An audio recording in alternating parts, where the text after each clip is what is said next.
पहले ना वहां बटन दबाए गए थे पौ पौ पौ पौ पौ पौ पौ पौ। फिर वहां जादू उतरा, जादू ने कहा धूप।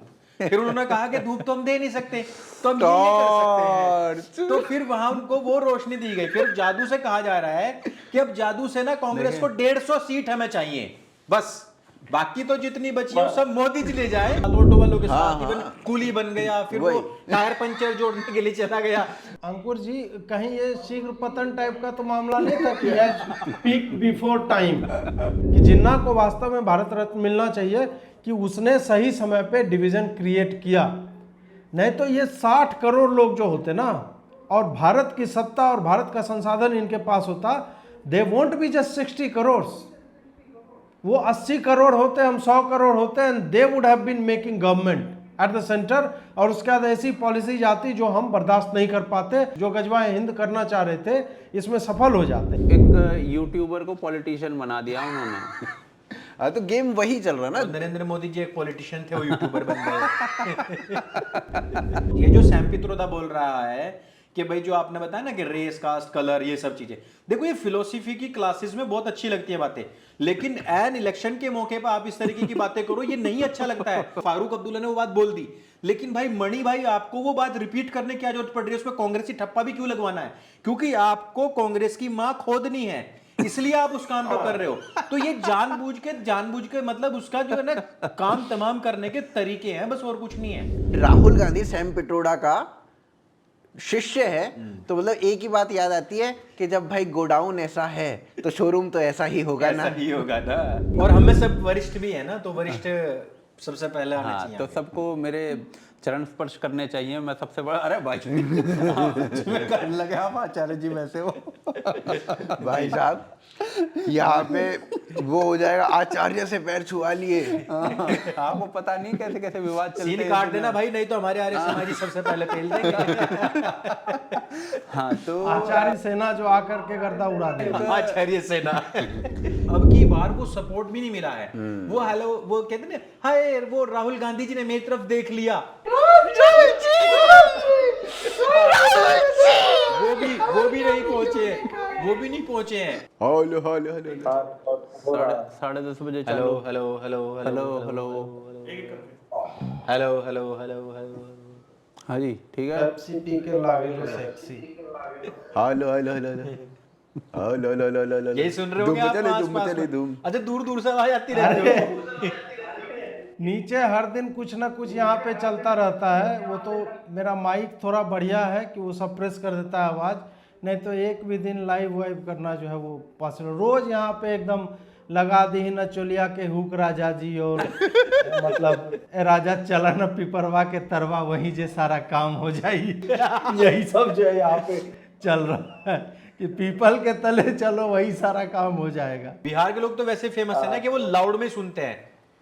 वो देखा ना जब स्टार्टिंग में चाइनीज फोन आए थे, तो उस टाइम पे वो लोग ज्यादा रखते थे, वो 7-8 स्पीकर होते थे उस पे। हाँ, और वो बिकता ही सी उस पे था कि जिसमें सबसे ज्यादा स्पीकर होंगे, इसमें बहुत तेज आवाज आती और है। बहुत पूरी ट्रेन के अंदर ना भाई समझ नहीं आता था क्या चल रहा है, क्योंकि 5-6 स्पीकर इधर चल रहे होते थे, 5-6 उधर, और अगले डब्बे की आवाज भी आती रहती थी, तो सारे गाने एक साथ मर्ज होकर सुनने पड़ते थे। तो मैं वही सोचा था कि आप तो वहां हो, खैर बीच में बैठे हुए। चालू किया जाए, रेडी है? अच्छा, एक बात तो बताओ अजीत भाई कि वहां पे ऐसा है कि मतलब हर घर में बड़े बड़े बूफर, बड़ा बड़ा स्पीकर लगा के लोग सुनते हो, अपना अपना चला के? नहीं, अपना चलाने का तो अब उस तरह से नहीं, अपना तो मोबाइल फोन पे ही है, लेकिन टुच्चा सा भी कोई काम होगा ना घर में, एकदम सबसे टुच्चा टाइप का काम, उसमें भी साला वो 72 फीट वाला डीजे लगा देंगे, 8-10 स्पीकर। और अपने घर पे नहीं लगाते हैं, पूरा दुनिया जहान सुने, अपना घर पे उनकी आवाज नहीं आएगी। 12 बजे रात तक यार मेरा बच्चा मतलब सो नहीं पाता है, वो धम धम धम धम किए जा रहे लगातार, उसको कोई मतलब नहीं है। दीवारें कांपती हैं, सब वो ये सब बनाते हैं चलता है। दीवारें बिल्कुल हिल जाती हैं ऐसे। वो वहाँ सिही में देख लेना क्या हाल रहा था, सारे खिड़की टूटने को लगी होती है ऐसे, यूं कांपते हैं भाई, देखा है मैंने वो सीन। और यही सब है। चलिए आरंभ किया जाए फिर, ठीक है। तो नमस्कार दोस्तों, हम लोग भटके हुए युवा की 16वीं कड़ी तक पहुंच चुके हैं, और मुझे तो आशा नहीं लग रही थी कि 16 कड़ी तक जो है इस तरह से जाएगा, लेकिन फिर भी हम लोग पहुंच गए और हंसी मजाक चलता हो, जिसमें हमारे 16 में से मुझे लगता है 12-13 वीडियो जो डिमोनेटाइज ऑलरेडी हो चुके हैं, जो हमारी चर्चा का एक और अलग विषय है भी। तो सबसे पहला तो आज हम लोग 4-5 बिंदुओं पे बात करेंगे। पहला है एक मित्र है ट्विटर पे, उस श्रीन करके नाम से है, तो उन्होंने एक बड़ा अच्छा सा ट्विटर पे आर्टिकल टाइप का लिखा है, the absence of Rahul Gandhi या the absence of challenger of Modi, कि इस पूरे चुनाव में मोदी का कोई चैलेंजर दिखता ही नहीं है। लोगों ने यह मान लिया है, मतलब कोई कह रहा है कि नहीं 400 नहीं आएगा 350 आएगा, कोई 350 नहीं 300 पे अटका हुआ है, और कोई कह रहा है कि कुछ भी हो मेजॉरिटी तो आनी ही है। तो यह तो तय है कि मोदी तीसरे टर्म में आ रहा है। मार्जिन का फेरा है कि 50 सेट आप पुराने से एक्स्ट्रा दोगे, 25 दोगे, 100 दोगे, जो भी आपकी जैसी श्रद्धा है। और इसमें क्या हुआ कि न केवल मीडिया ने, एनालिस्टों ने माना है, बल्कि इंडी अलायंस भी लगभग अपने आप को समझा चुकी है कि भाई क्यों पैसा खर्चा करना ज़्यादा बड़ी बड़ी रैलियां करवा करके।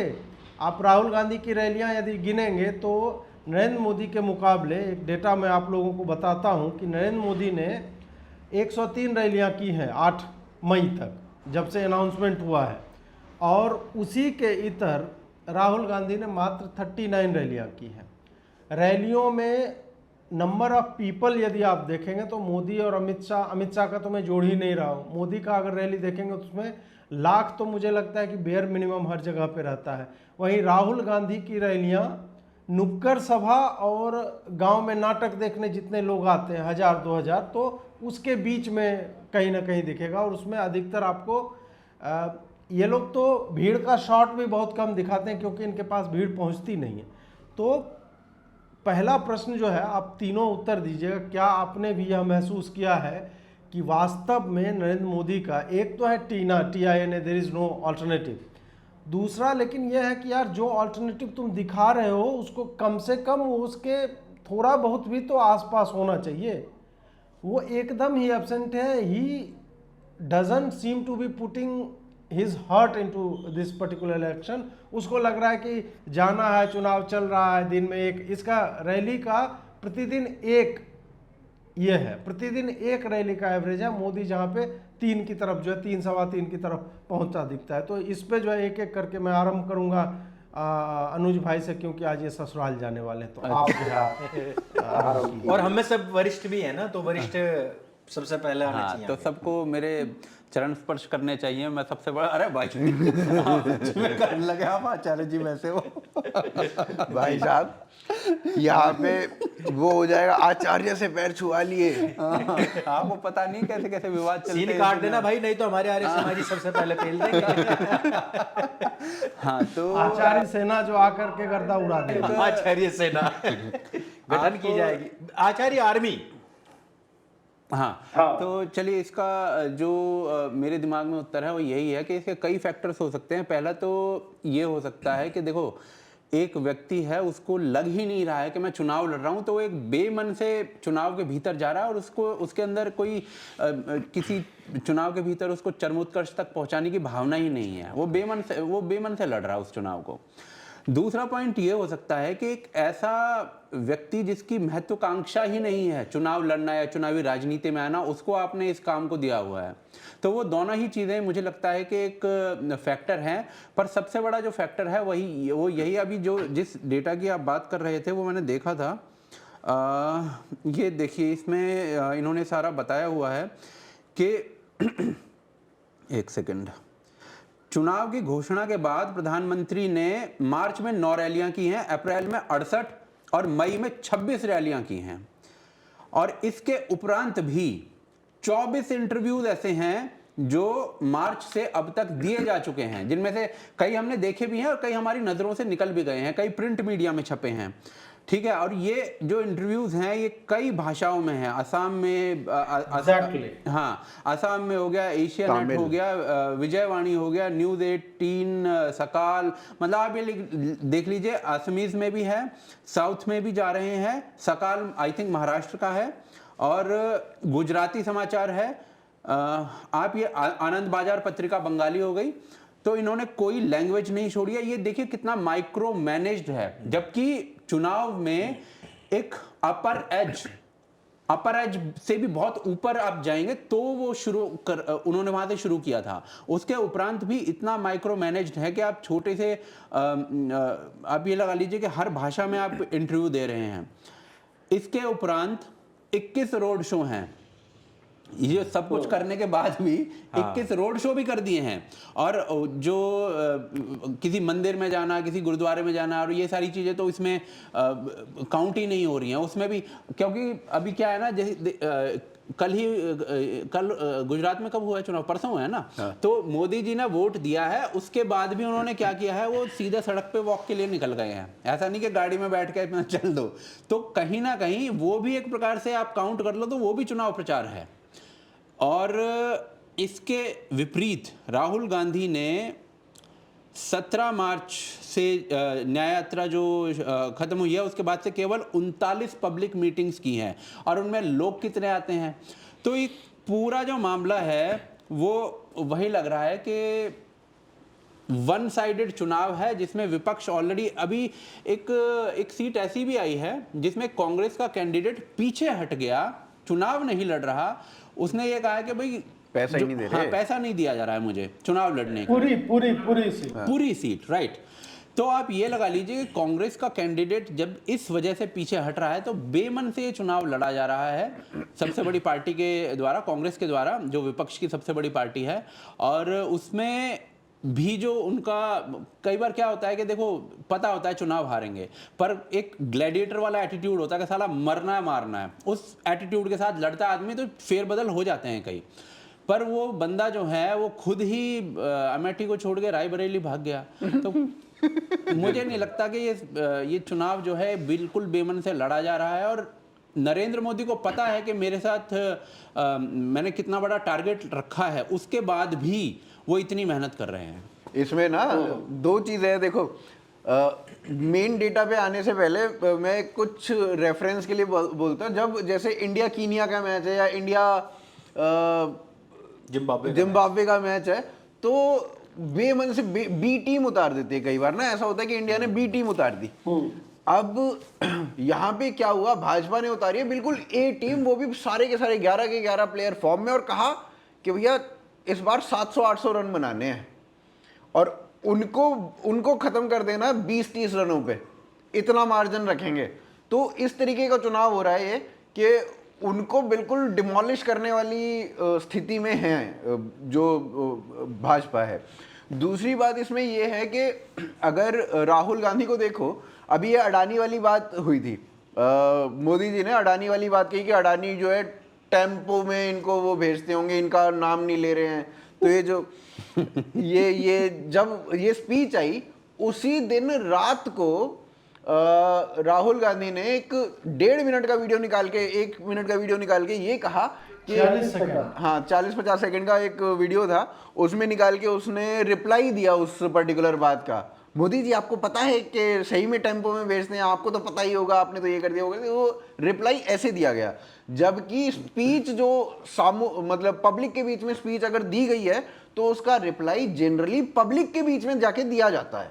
ऐसा कभी नहीं मैंने देखा कि उसका रिप्लाई ऐसे एक बंद कमरे में जरा सी वीडियो निकाल के दे दिया। वो भाई वो यूट्यूबर ही है वैसे। हाँ, वो गेम ही ये चल रहा है ना कि आप बंद कमरे में एक जने के सामने अपना एक यूट्यूबर को पॉलिटिशियन बना दिया उन्होंने। हाँ, तो गेम वही चल रहा है ना। नरेंद्र मोदी जी एक पॉलिटिशियन थे, वो यूट्यूबर बन गए। नहीं, असल में तो राहुल गांधी कॉमेडियन था, कॉमेडियन का पॉलिटिशियन बना दिया। ये अंकुर भाई आप जो बोल रहे हैं ना कि पॉलिटिशियन को यूट्यूबर बना दिया, ये आप नरेंद्र मोदी की 2019 की रैली, आप इस चुनाव से पहले की जितनी भी रैली देखेंगे उसमें आपको दिखेगा कि पहले नरेंद्र मोदी किसी विषय पे बोलते थे, मान लो कि अटैक ही करना है किसी एक बिंदु को लेकर शहजादे को, तो वो 5-6 मिनट बोलेंगे। उसमें से आपको अगर चॉप करना है वायरल करने के लिए कंटेंट, तो आप उसको 1.5 मिनट तक लाते हो। इस बार डेलिबरेटली नरेंद्र मोदी का पूरा स्पीच अगर 1.5 घंटे का है तो उसमें 5-6 जगह पे वो 1.5 मिनट या 2 मिनट के लिए एकदम कंडेंस्ड फॉर्म में वो अटैक करते हैं। आप चाहे प्रॉपर्टी टैक्स हो जाए या चाहे बाकी तरह का होगा, ये आपको दिखेगा। तो ये मुझे लग रहा है कि he has change the strategy है। आई रीइटरेट, हमें केवल अपनी स्ट्रैटेजी बदलनी है। हमें यहाँ पे strategy बदलनी है। आपके सवाल का मैं जवाब दे दूं कि देखो ऐसा नहीं है कि कांग्रेस के उस पर भीड़ नहीं है या वहां पे लोग नहीं आ रहे हैं। अभी हमारे यहाँ था कि वहां बूथ पे कांग्रेस वाले बूथ पे भीड़ नहीं थी, तो कांग्रेसियों ने तुरंत वहां एक जेसीबी मंगवाई और अपने सामने खुदवा दिया। तो भाई साहब जो बीजेपी को वोट देने के लिए जा रहे थे वो वहां के खड़े होकर भीड़ होगी, तो जेसीबी की खुदाई देखने के लिए वहां इतनी भीड़ आई कि उन्होंने फोटो फिर डाल दिया कि देखिए हमारे बूथ पर इतनी भीड़ है कि यहाँ बहुत अपरंपार भीड़ लगी हुई है। तो ऐसा नहीं है कि उनके यहाँ भीड़ नहीं है, उनके पास स्ट्रैटेजी है, चेंज कर देते हैं। अभी जेसीबी बुलाकर अपना पूरा का पूरा बूथ खुदवा दिया था उन्होंने भी जी। एक और चीज अंकुर भाई, ये हुआ द फॉक्सी ने अपने रिपोर्टर को भेजा, तो उसमें यह भी पता चला है कि प्रेमी को प्रेमिका ने कहा कि चलो कुछ ऐसी जगह पे चलते हैं जहाँ कोई नहीं आता हो, तो वो लोग कांग्रेस की रैलियों में जाकर के मेल मिलाप कर रहे हैं। वहां तो किसी ने देखा ही नहीं होगा। तो दूसरी बात क्या आपने कहा कि उनकी स्ट्रेटेजी क्या है। अभी आप ना सुप्रिया श्रीनेत के ट्वीट्स उठा के देखो, तो वो इलेक्शन के लिए क्या कैंपेन कर रही है। आप तो कह रहे हो कि वो 3 रैली कर रहे, 4 रैली कर रहे हो। उसने ट्वीट किया था सुबह सुबह कि नरेंद्र मोदी जी के सामने जब से अंबानी और अडानी वाला सवाल आया है तब से तो भाई साहब रैली करना भूल गए हैं, बहुत सन्नाटा छा गया है। जबकि हम और आप अभी 1-2 पुराने एपिसोड में बात कर रहे थे कि जब से चुनाव तारीख आई है तब से ना अंबानी का नाम है और ना अडानी का नाम है, और वही मोदी जी ने अब रिपीट किया है। तो आई थिंक वही भटके हुए युवा देखते होंगे। तो वो किसी ने एक मीम डाल रखा था कि चुनाव लड़ने के लिए रायबरेली पहुंच रहे, आपने रायबरेली का नाम लिया, तो मैडम बोल रही हैं कि भैया आप जो ये पर्चा भर रहे हो ना, इसमें लिंग की जगह मेल लिखना है, 3.5 इंच नहीं लिखना। तो इस लेवल का तो रोस्ट चल रहा है उनका बेचारों का। उनको अपनी इज्जत बचानी भारी हो रही है। आप कह रहे हो कैंपेनिंग करेंगे, और आप ना कैंपेनिंग से पहले अजीत भाई आपने क्या करवाया है, आपने उनको टैक्स भरने की मतलब बुद्धि नहीं दी, उन्होंने अपना रिटर्न फाइल नहीं किया, तो वहां उनके सारे के सारे जो बैंक अकाउंट थे सीज हो गए। फिर उनके ऊपर जितना टैक्स था वो सारा का सारा आ गया कि अभी के भी भर के दो। आई थिंक वो 1000 या 2000 करोड़ के आसपास था ना, वो पूरा का पूरा उनको भरना था। उनके पास पैसा नहीं है। फिर दूसरी बात कि उन बेचारों को तो टीएमसी से भी कम फंड मिला है ना। चौथी बात ये कि नरेंद्र मोदी जी तो 6500 करोड़ रुपए लेकर के बैठे हुए हैं पीछे। फिर वो अडानी अंबानी का भी फुल सपोर्ट है, हालांकि वो अंबानी के जहाज में बैठ के खुद सोनिया गांधी घूम रही थी, वो अलग बात है। तो ये सारी चीजें हैं जो मैटर करती हैं इलेक्शन के टाइम, जब आपके पास पैसा नहीं है, फंड नहीं है। फिर आपका अमेरिका में बैठा हुआ आपका गुरु कुछ ना कुछ बयान दे देता है कि भाई उसने मस्त मस्त बयान दिए। कल मणिशंकर चलो ने दे दिया, मणिशंकर ने उस पे आएंगे बाद में, अभी तो मुद्दे में रहते। मतलब भाई आप भीड़ की बात कर रहे हो, आप इलेक्शन जीतने की बात कर रहे हो, वो सारा का सारा ना ये इलेक्शन लड़ने का, इन्होंने कहा ना कि कीनिया इंडिया की टीम और कीनिया की उतरी बी टीम और इंडिया की ए टीम, वो वहीं से ही नहीं है। उन्होंने कम से कम 6 महीने साल भर पहले से वो प्लानिंग कर रखी है ऑलरेडी कि इन्हें उस टाइम इलेक्शन के टाइम में किस तरीके से घसीटना, बेइज्जत करना है। यार साले ये बहाना मार रहे हैं कि हमारी रैलियों में भीड़ नहीं आ रही। साला तुम्हारा सबसे, जिस बंदे को तुम अपना बेस्ट ऑरेटर बना के सामने प्रेजेंट कर रहे हो वो साला कन्हैया कुमार है। हाँ। सोचो, आपका बेस्ट ऑरेटर आप प्रेजेंट जो कर रहे हो वो कन्हैया कुमार को कर रहे हो। यार तो इसमें आपकी भीड़ साला क्या इसमें ना मेरे को जो एक चीज लगी, मतलब मेरे को दुख भी होता है इस बात पे कि जो पहली भारत जोड़ो यात्रा थी उसमें मैनेजमेंट काफी हद तक ठीक थी। उसमें वो कर्ली टेल्स भी आ रही है इंटरव्यू लेने, और वो एक बॉलीवुड के इंटरव्यूज लेता है लड़का, वो इंटरव्यू लेने आ रहा है, बहुत सारे यूट्यूबर्स आ रहे हैं, बहुत सारे पत्रकार आ रहे हैं, इंटरव्यूज चल रहे हैं, रोज इंटरव्यू हो रहे हैं, कभी आरफा खानम कर रही है, कभी कोई कर रहा है, तो इस तरीके से इंटरव्यूज चल रहे हैं। आरफा टॉयलेट दिखा रहा था उसके बस वो, हाँ, वो चीज भी आरफा तो दिखाएगी, वो चीज भी एक माहौल तो बना ही रही थी ना, वो चीज भी माहौल बना रही थी। ठीक है, वहां से माहौल बनाना इन्होंने शुरू किया, ठीक जा रहा था, सब कुछ सही था, इंटरव्यूज भी हो रहे थे। अब बीच चुनाव में आपने एक इंटरव्यू नहीं दिया, एक इंटरव्यू भी दिया पिछली बार, अगर 2019 की बात कर रहे हो, मोदी को बोलते देगा, दिक्कत ही है ना वो नहीं, उसके इंटरव्यू देते ही साला 2019 में इन्होंने रवीश को इंटरव्यू दिया और भी कई लोगों को इंटरव्यू दिया जो इनके पक्ष के थे, अभी सबको इंटरव्यूज दिए थे, एक बन रहा था एक माहौल, वो फिर भी कोशिश कर रहे थे। अभी तो साला कोई वही नहीं है, किसी को इंटरव्यू नहीं, रवीश को ही दे दो भाई साहब, किसी को नहीं दे रहे तो रवीश को दे दो, वो भी माहौल तो बना रहा है ना। तो इंटरव्यूज नहीं है, रैली ना के बराबर कर रहे हैं, रिप्लाई दे रहे हैं तो रैली में ना जाके घर में वीडियो बना के दे रहे हैं, तो ये जो माहौल ऐसे कैसे बनेगा? हाँ, उस टाइम लग रहा था कि तब इलेक्शन है। हाँ। क्योंकि वो बीच बीच में आपने देखा ना, ट्रक वालों के साथ, ऑटो वालों के हाँ, साथ, इवन हाँ। कूली बन गया, फिर वो टायर पंचर जोड़ने के लिए चला गया। बोले इतनी जगह उसने जा के अपने इंटरव्यू चीजें करे, करी। ऐसा माइक लगा रखा जैसा आपने तो लगाया। कहीं वो बहुत बहुत कोशिशें करी अंकुर उसने। जी अंकुर जी, कहीं ये शीघ्र पतन टाइप का तो मामला नहीं था कि पीक बिफोर टाइम? जब करना था, जब मतलब एक्चुअल में इनको पीक कर रहे थे यार, भारत जोड़ो यात्रा ही प्लान की थी, उसमें आप सोशल मीडिया मैनेजमेंट देख लो, उसमें इंडस्ट्री के लीडर से, अलग अलग क्षेत्रों के लोगों से इनके जो वार्तालाप हो रहे थे वो सब देख लो, वो सही में लग रहा था कि एक वेल स्ट्रक्चर्ड यात्रा है। ये जो न्याय यात्रा इन्होंने निकाली, जिस दिन चालू किया उसी दिन मिलिंद देवरा जो है हट जाता है, उसके बाद लगातार इनके कोई ना कोई व्यक्ति जो है इनके लगातार हटते गए और न्याय यात्रा कभी चर्चा में आई ही नहीं। हाँ। और जहां तक इंटरव्यूज की बात है, तो ये इंटरव्यूज देने में सक्षम है नहीं, वो हमें अर्नब वाले में दिख गया था। और उसके बाद भी जो मैनेज्ड इंटरव्यूज इनके हुए हैं उसमें भी ये आदमी, आप पूछोगे साला आम की बात, और ये जो है धनिया के बारे में बताने लगता है कैसे कांग्रेस में धनिया बोला। मजा तो तब आया था जब इससे कुछ क्वेश्चन पूछा। आर्टिफिशियल इंटेलिजेंस पे नहीं बात की नहीं, भाई। आर्टिफिशियल इंटेलिजेंस छोड़ो, इससे पता नहीं किस बारे में बात की।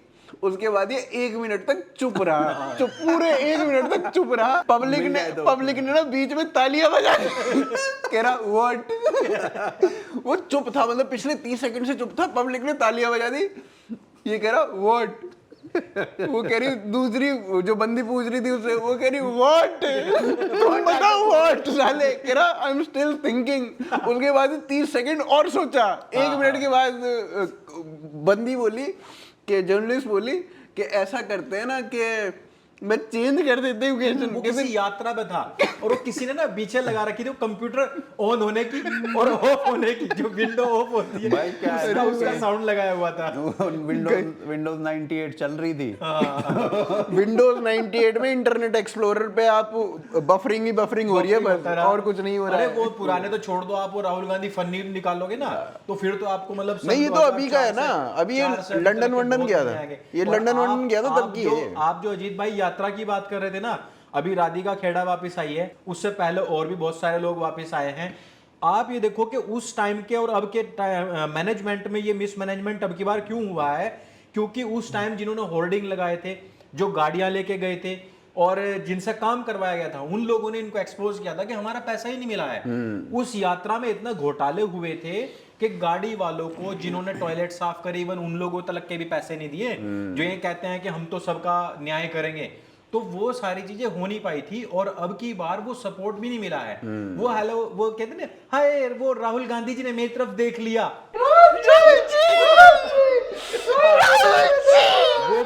भी नहीं पहुंचे, वो भी नहीं पहुंचे हैं। और ये अजीत अंजुम अभी कह रहा था कि मोदी जी आप ये देखो आपकी भाषा बदल रही है, अब तो ये कर।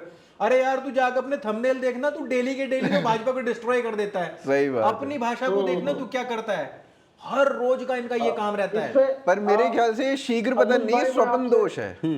हाँ, ये आई थिंक शीघ्र पतन नहीं, स्वप्न स्वपन भाई से मैं पूछना चाह रहा था, ये क्या इंटरव्यू देने से इसलिए तो नहीं बच रहा है क्योंकि इसे भी लगता है कि what he is capable of. आप देखेंगे जब भी ये प्रेस कॉन्फ्रेंस करता है तो 4-5 इसके गुर्गे बैठे रहते हैं जो इसके बिहाफ पे या तो उत्तर देते हैं या बोलते हैं no no no no no no, ये प्रश्न नहीं करेंगे। और जो प्रश्न इसके लिए अनकंफर्टेबल होता है ये सीधा ये या इसकी बात, आप भाजपा ऑफिस से आए हो ना, भाजपा ऑफिस वालों को जाके बता देना, इस तरह करके ये बचते हैं। और ये कभी भी फॉलो अप क्वेश्चन का उत्तर देने में सक्षम नहीं होते। इसलिए मुझे लगता है कि ये वन ऑन इंटरव्यू में ये इतने अधिक एक्सपोज हो जाएंगे, क्योंकि यार कोई भी पत्रकार जब प्रश्न इससे पूछने जाएगा तो पूछेगा क्या, विजन के बारे में पूछेगा, आपके लोगों ने काम क्या किया उसके बारे में, आप जो बोल रहे हो कि इतनी योजनाएं लाओगे तो पैसा कहां से आएगा। ये 3 फंडामेंटल प्रश्न हैं जिसके उत्तर मुझे नहीं लगता है कि राहुल गांधी कभी भी दे पाएगा।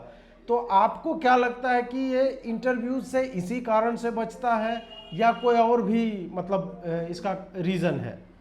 देखो, फर्स्ट ऑफ ऑल तो जब ये इंटरव्यूज वाला प्रश्न आ जाता है ना, तो इसके काउंटर में सामने वाला बोलने लगता है नरेंद्र मोदी भी प्रेस कॉन्फ्रेंस नहीं कर रहे हैं, बट उनके आप आगे पीछे सारी चीज़ें देख लीजिए, उनको पता है मीडिया को कैसे हैंडल करना है, उनको अच्छे से पता है। वो मीडिया ने उनके साथ भी बहुत बुरा किया है, वो साला पूरा डेकेड है वो पूरा। पर चलिए उसमें नहीं जाते, मैं राहुल गांधी पर रहता हूँ। जब आई थिंक इस पे हम पहले भी बात कर चुके हैं कि पॉलिटिक्स जो होती है वो 24 घंटे की जॉब है भाई। सही वो आप ऐसे नहीं कर सकते कि मैं 2 घंटे कर लिया, फिर उसके बाद मैं अपना चलो वीडियो गेम खेल लेता हूँ, फिर मैं चलो थोड़ा सा पोगो देख लेता हूँ, फिर चलो मोटू पतलू देख लिया। तो इस तरीके से पॉलिटिक्स नहीं इस तरीके से नहीं हो सकती है पॉलिटिक्स। पॉलिटिशियन का काम, बिकॉज इसमें जड़ें खोदनी होती हैं। सामने वाला आपकी जड़ें खोदने के लिए तैयार बैठा है, तो आपको उससे बचना होगा। आपको पता होना चाहिए मुझे इस चीज का फायदा कैसे उठाना है। तो आप कितना भी कह लीजिए, इवन अगर हम अरविंद केजरीवाल को भी देखें ना, तो अरविंद केजरीवाल को पता है कि मुझे इस मुद्दे का, जैसे वो गोत्र वाला एक हुआ था अखबार में, कुछ वो इनका गोत्र वगैरह का कुछ आया था, उसका उस व्यक्ति ने फायदा उठा लिया था, उसको बदल दिया था कि आप पूरे गोत्र पर। तो पॉलिटिशियन ये होता है, पॉलिटिशियन एक श्रूड व्यक्ति होता है जिसको आप उसको पता होता है मुद्दे का फायदा कैसे उठाना है। सही बात। Rahul Gandhi is not the person जो कि 24 घंटे पॉलिटिक्स के बारे में सोच सकता है। वो और कुछ करा लेते, गार्डनिंग करा लेते, यार पता नहीं 50 काम है दुनिया में। यार मोदी जी राहुल गांधी के मूव्स को पहले से पहले, कैस्प्रोव के मूव्स को, इंडियन कैस्प्रोव के मूव्स को पहले से पहले बताए जा रहे। पूरे इलेक्शन में देख लो आप। उन्होंने कहा कि अडानी अंबानी नहीं बोल रहा। उन्होंने कहा कि भाई ये राय मतलब इसके बाद दूसरी जगह से भी नामांकन भरेगा वायनाड के बाद।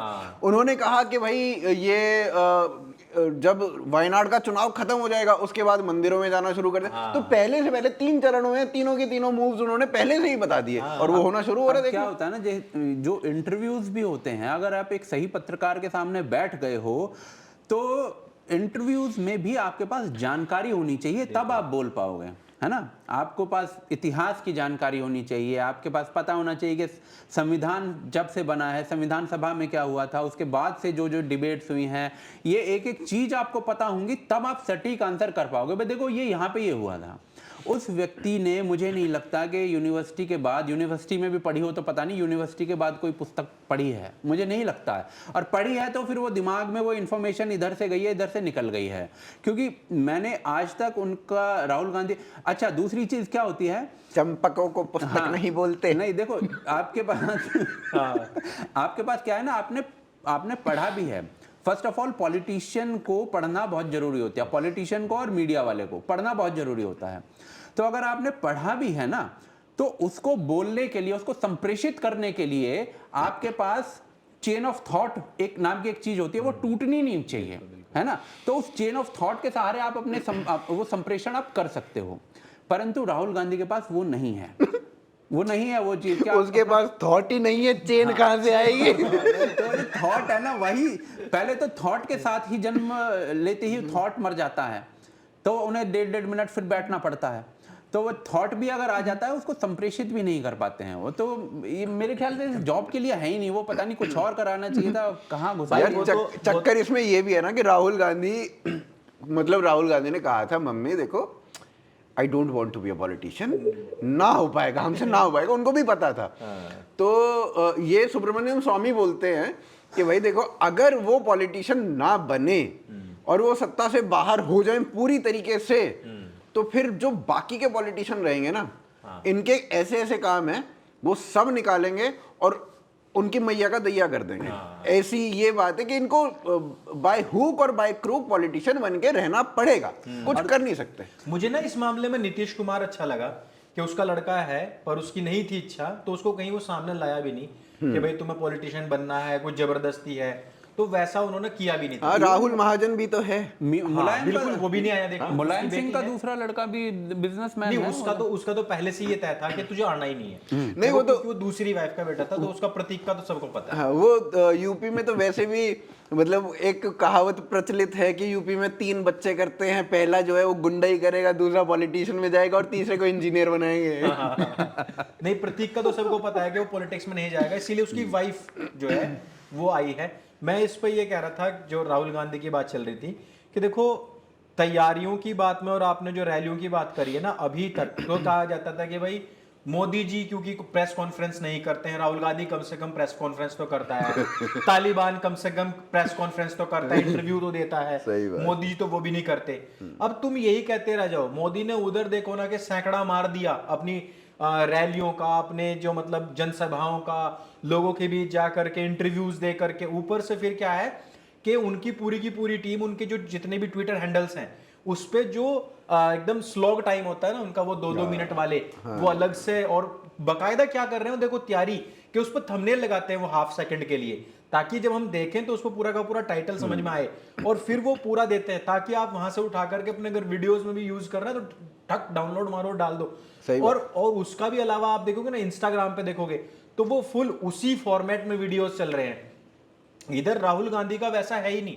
तो राहुल गांधी को तो क्या लगा था कि अभी इलेक्शन में वो लोग मतलब ऐसा बेमन से उतरे और वहां आकर के वो पीछे हट गए। जो आप कह रहे थे ना कि वो 2-4 लोगों को बैठाना, उनकी स्पीचेस भी आई थिंक कि सैम पित्रोदा, इधर पवन खेड़ा बैठा हुआ, इधर सुप्रिया श्रीनेत ने कभी व्हाट्सएप कर दिया कि सर आपको ये बोलना है, बाकी तो हम संभाल लेंगे जैसा भी कैसा होगा। तो वो सब चीजें चल रही हैं। उनका जो लेवल है ना, वो बस उसी लेवल तक खेल रहा है कि भैया हमने एक जैसा हम हैं तो हम ये वीडियो शूट करेंगे, तो हम क्या कर रहे हैं कि भाई हमने 2-2 मिनट के वीडियो बना दिए, आप लोग सब शेयर करो, अपने उस पर कम्युनिटी पर लगाओ, तो चलो हो गया। बस वो उस लेवल तक खेल रहे हैं जिस लेवल पे हम हैं। तो वहां से एक नेशनल पार्टी को बनाना, मतलब मुझे नहीं लगता कि नहीं पॉसिबल भाई, नहीं है पॉसिबल यार। केरल वालों ने बोल तो दिया, वो केरल के मुख्यमंत्री ने बोल दिया कि भाई ये सीरियस पॉलिटिशियन है क्या। इवन वायनाड के लोगों ने बोल दिया, वायनाड के लोगों की आप वीडियो देखोगे ना तो उन लोगों ने बोल दिया कि इस बंदे को हमने आज तक देखा नहीं है, वो हमारे यहाँ आया तलक नहीं, हम उसको वोट क्यों करें यार। आप ये बताओ ना, जो एक बंदा अपने दम पर पूरे नॉर्थ ईस्ट में कांग्रेस का सफाया कर दिया वो साउथ में भी कर सकता है, वो भारत में कर दे। मैं वही कह रहा हूँ ना, पूरा नॉर्थ ईस्ट साफ कर दिया जी। देखो बीजेपी को हराना है तो एक ही चीज हो सकती है कि राहुल गांधी को बीजेपी ज्वाइन करा दो।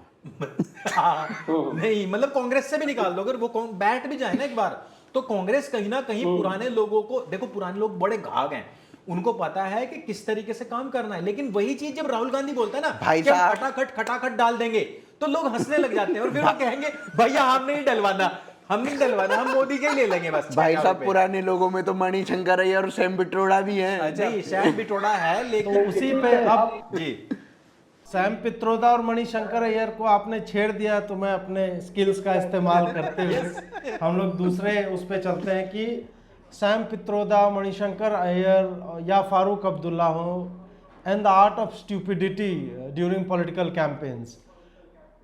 पित्रोदा जी ने तो मणिशंकर अय्यर पहले जो किया करते थे उन्होंने वो किया, और एक बार नहीं 2-2 बार किया।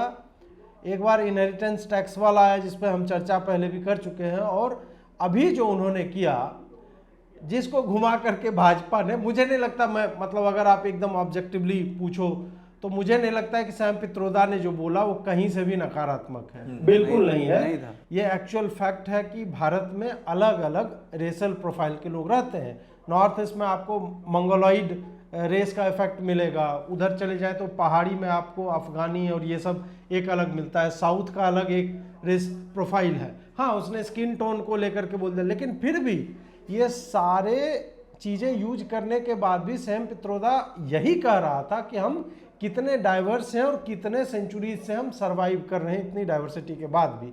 लेकिन इस चुनाव में या मोदी जब किसी चुनाव में उतरता है तो आपके पास मार्जिन ऑफ एरर जो है नेगेटिव में होता है, शून्य भी नहीं होता है, नेगेटिव में होता है कि आप जो नहीं बोलोगे वो भी उठा करके लकड़ी का ब्रह्मास्त्र बना करके आपकी तरफ जो है डायरेक्ट कर दिया जाएगा। तो सैम पित्रोदा ने ये किया। अभी आप लोगों ने पता नहीं देखा कि नहीं, मणिशंकर अय्यर का एक बयान आया है जो लगभग फारूक अब्दुल्ला के एक बयान से मिलता जुलता है कि पाकिस्तान पे आप कैसे करोगे, उनके पास एटम बम रखा, उन्होंने चूड़ियां थोड़ी पहन रखी हैं। आपको सम्मान से बात करना होगा, नहीं तो वो आपके ऊपर फेंक देंगे। चुनाव के समय में इनसे ये बयान क्या भाजपा निकलवाती है अपने लोगों को भेज करके, क्योंकि एक तो एएनआई के पत्रकार ने ये कांड किया था, या फिर ये एक्चुअल में इतने स्टूपिड है या इतने प्रिविलेज्ड या एलिट फील करते हैं कि भाई हमें कोई फर्क नहीं पड़ता, चुनाव चल रहा है, चले अपनी जो भी है, हम हमारा जो मन बोलेगा, हम जो दिल में फील करते हैं हम वो बोल करके निकल जाए। तो एक एक करके आप लोग जो है, आप तीनों इस पे इसमें मेरे को पता है क्या लगता है, मेरे को ये लगता है कि 2014 से पहले भी वो इसी प्रकार के बयान दिया करते थे और ये नॉर्म था कि पाकिस्तान को सम्मान की दृष्टि से देखना है। क्यों? क्योंकि पाकिस्तान एक न्यूक्लियर पावर है। हमारे सभी के मस्तिष्क में ये बात डाली जा चुकी थी कि पाकिस्तान को के साथ तो बायलैटरल टॉक से ही, शिमला समझौते से ही बात बन सकती है, अदरवाइज बात नहीं बनेगी। तो ये फीड किया जा रहा था और ये इनका लक्ष्य भी इसी तरीके से है कि भाई चाहे कुछ भी हो जाए, हम बस बायलैटरल टॉक्स के थ्रू ही चीज़ों को सॉल्व करेंगे। चाहे फिर वो यासीन मलिक के साथ बात करनी हो, चाहे वो फिर बेनजीर भुट्टो से बात करनी हो, या फिर मुशर्रफ से तो खैर वाजपेयी जी ने बात की थी, पर उसके बाद कोई भी जो भी आए, नवाज शरीफ हो, सबसे बात करके ही हल निकलेगा। तो ये इनके नसों में बसा हुआ है कि केवल बायलैटरल टॉक से ही चीजें हल हो सकती हैं। तो वो नसों की बातें हैं ना। तो ये 2014 से पहले मुद्दे नहीं बनते थे इस तरीके के। अगर आप बोल देते थे तो आप स्कॉट फ्री छोड़ दिए जाते थे। मतलब अगर सुबह रामदेव के कैंप में पुलिस ने लाठीचार्ज कर दिया तो शाम को बरखादत्त मणिशंकर अय्यर को बुला के रामदेव को ही ठग बुलवा के स्कॉट फ्री करवा देगी। हाँ। तो इस तरीके से चीजें चलती थी, तो ये मुद्दे बन नहीं पाते थे। तो अब क्या हो रहा है कि अब आपने बोल दिया तो मीडिया भी आपकी स्क्रूटनी करेगा। इधर से मोदी जी तो हैं ही पूरे इस वक्त फॉर्म में, उधर से हमने अजीत भारती भी छोड़ रखा है, AKTK भी छोड़ रखा है, सत्य सनातन भी छोड़ रखा है। तो साला जीने दोगे नहीं तुम कहीं से भी। तो मतलब बात यहाँ पे ये आ रही है कि अभी इनकी स्क्रूटनी चहु और हर और दिशा से दसों दिशाओं से इनके ऊपर स्क्रूटनी हो रही है। तो इस वजह से आप कुछ भी बोल लो, चाहे सैम पिट्रोडा कुछ भी बोल ले, मणिशंकर अय्यर कुछ भी बोल ले, या राहुल गांधी कुछ भी बोल ले, स्क्रूटनी होगी अगर आपने ढंग से नहीं बोला तो। मेरा इसमें यह मानना है कि जो नरेंद्र मोदी जब से सत्ता में आए हैं, या फिर जब से उन्होंने देश का चुनाव लड़ने का प्रयास किया है, या फिर उससे पहले गुजरात में भी 2008 के बाद से आप मोटा मोटा मान लीजिए जब वो दूसरी टर्म जीत के आते हैं, उसके बाद से इस टाइप की, बिकॉज उससे पहले जो थे ना अटल जी जो थे, वो इस चीज को नहीं, इन चीजों को बड़ा नहीं बनाते थे। इवन ड्यूरिंग इलेक्शन रैलीज वो कभी ऐसा नहीं करते थे। बट नरेंद्र मोदी जो है ना, वो साम दाम दंड भेद उस टाइप के पॉलिटिशियन है। और वो अमित शाह जो है वो उसके भी वो तो बताते होंगे, वो ये बोल दिया बस ये कर दो, ठीक है। अभी वो मोटा भाई बोलते होंगे मोदी जी को, फोन करके मोदी जी सैम पिट्रोडा ने ये बोल दिया, अभी बताता हूँ। So, जब ये Sam Pitroda, first of all तो मैं इन लोगों को पॉलिटिशियन मानता नहीं, क्योंकि पॉलिटिशियन को ना पता होता है कि ये मुद्दा है, मुझे विक्टिम बनना है। विक्टिम बनूंगा तो मैं लोगों को, भारत जैसा देश जो है जहां लोगों की भावनाएं छोटी छोटी चीजों पे भी आहत हो जाती हैं, तो कहीं ना कहीं इमोशनल कंटेंट जो है वो लोगों में बहुत ज्यादा है। तो एक पॉलिटिशियन बहुत अधिक संख्या में आप ये देखेंगे कि अपनी कम्युनिटी को बचाएगा, अपनी जिसका जैसे जातिवादी पॉलिटिक्स है उसमें तो यही होता है, या फिर अपने आप को एक विक्टिम की तरह प्रेजेंट करेगा। देखो मेरे बारे में ये कहा, अभी मुझे याद आता है 2014 का चुनाव हुआ था, उसमें ये हमारी प्रियंका गांधी ने बोला कि ये बड़ी नीच पॉलिटिक्स कर रहे हैं। मोदी जी ने नीच पॉलिटिक्स के बीच में की और लगा दिया, उनका नीच की पॉलिटिक्स कर रहे हैं। और वहां से जो गेम घुमा दिया, गांवों में ये जो शब्द होता है ना, ये यूज किया जाता है, घृणित तरीके से यूज किया जाता है। नहीं, उन्होंने अपनी पूरी कास्ट पे ले लिया था, पूरे गुजरातियों पे ले लिया था। गुजरातियों पे नहीं, उन्होंने पूरा SC ओबीसी समुदाय पे ले लिया, पूरे समुदाय को उसमें घुसा दिया।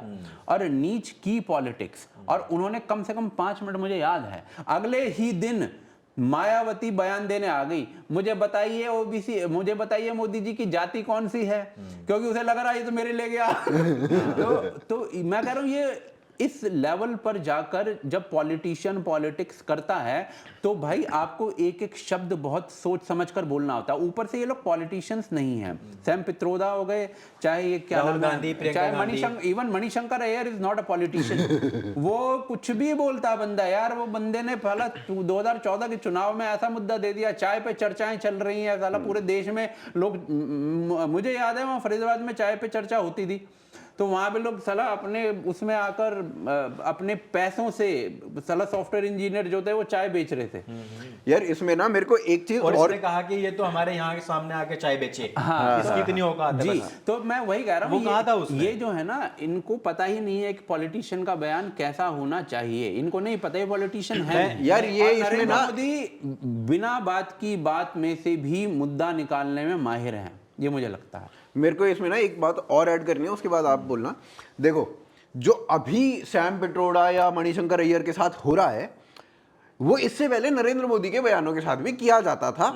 चाहे वो मौत का सौदागर वाली बात हो, चाहे वो ये मौत का सौदागर कह रहा हूँ, वो कुत्ते का बच्चा भी अगर मर जाता है उसके तो साथ वो बहुत वो हुआ। वो इस तरीके की बातें मोदी के साथ भी करते थे। बात को ऐसा घुमा दिया कि मुसलमानों को हाँ, कुत्ते का मुसल- पिल्ला बोल दिया हाँ, गया। हाँ, मुसलमानों को कुत्ते का पिल्ला बोल ये दिया। जुमला क्या है? जुमला जुमला कह दिया गया उसको, ठीक है, उसका बहुत वो लिया गया था। हाँ, तो ये मोदी के साथ बहुतों बार इवन वो भी छोड़ दो, आप सहारनपुर की लड़की की बजाय लकड़ी निकल गया उनके मुंह से। यार इसको इतना बड़ा मुद्दा बना दिया। और उन्होंने एक बार बोला था लड़की पढ़ाओ लड़की बचाओ, तो उसमें पढ़ाओ का वो टेलीप्रॉम्प्टर में पढ़ रहे होंगे, अब वो पटाओ वर्ड आज तक चलता है कि मोदी जी का देखो ये तो अब तक ये बोलते हैं।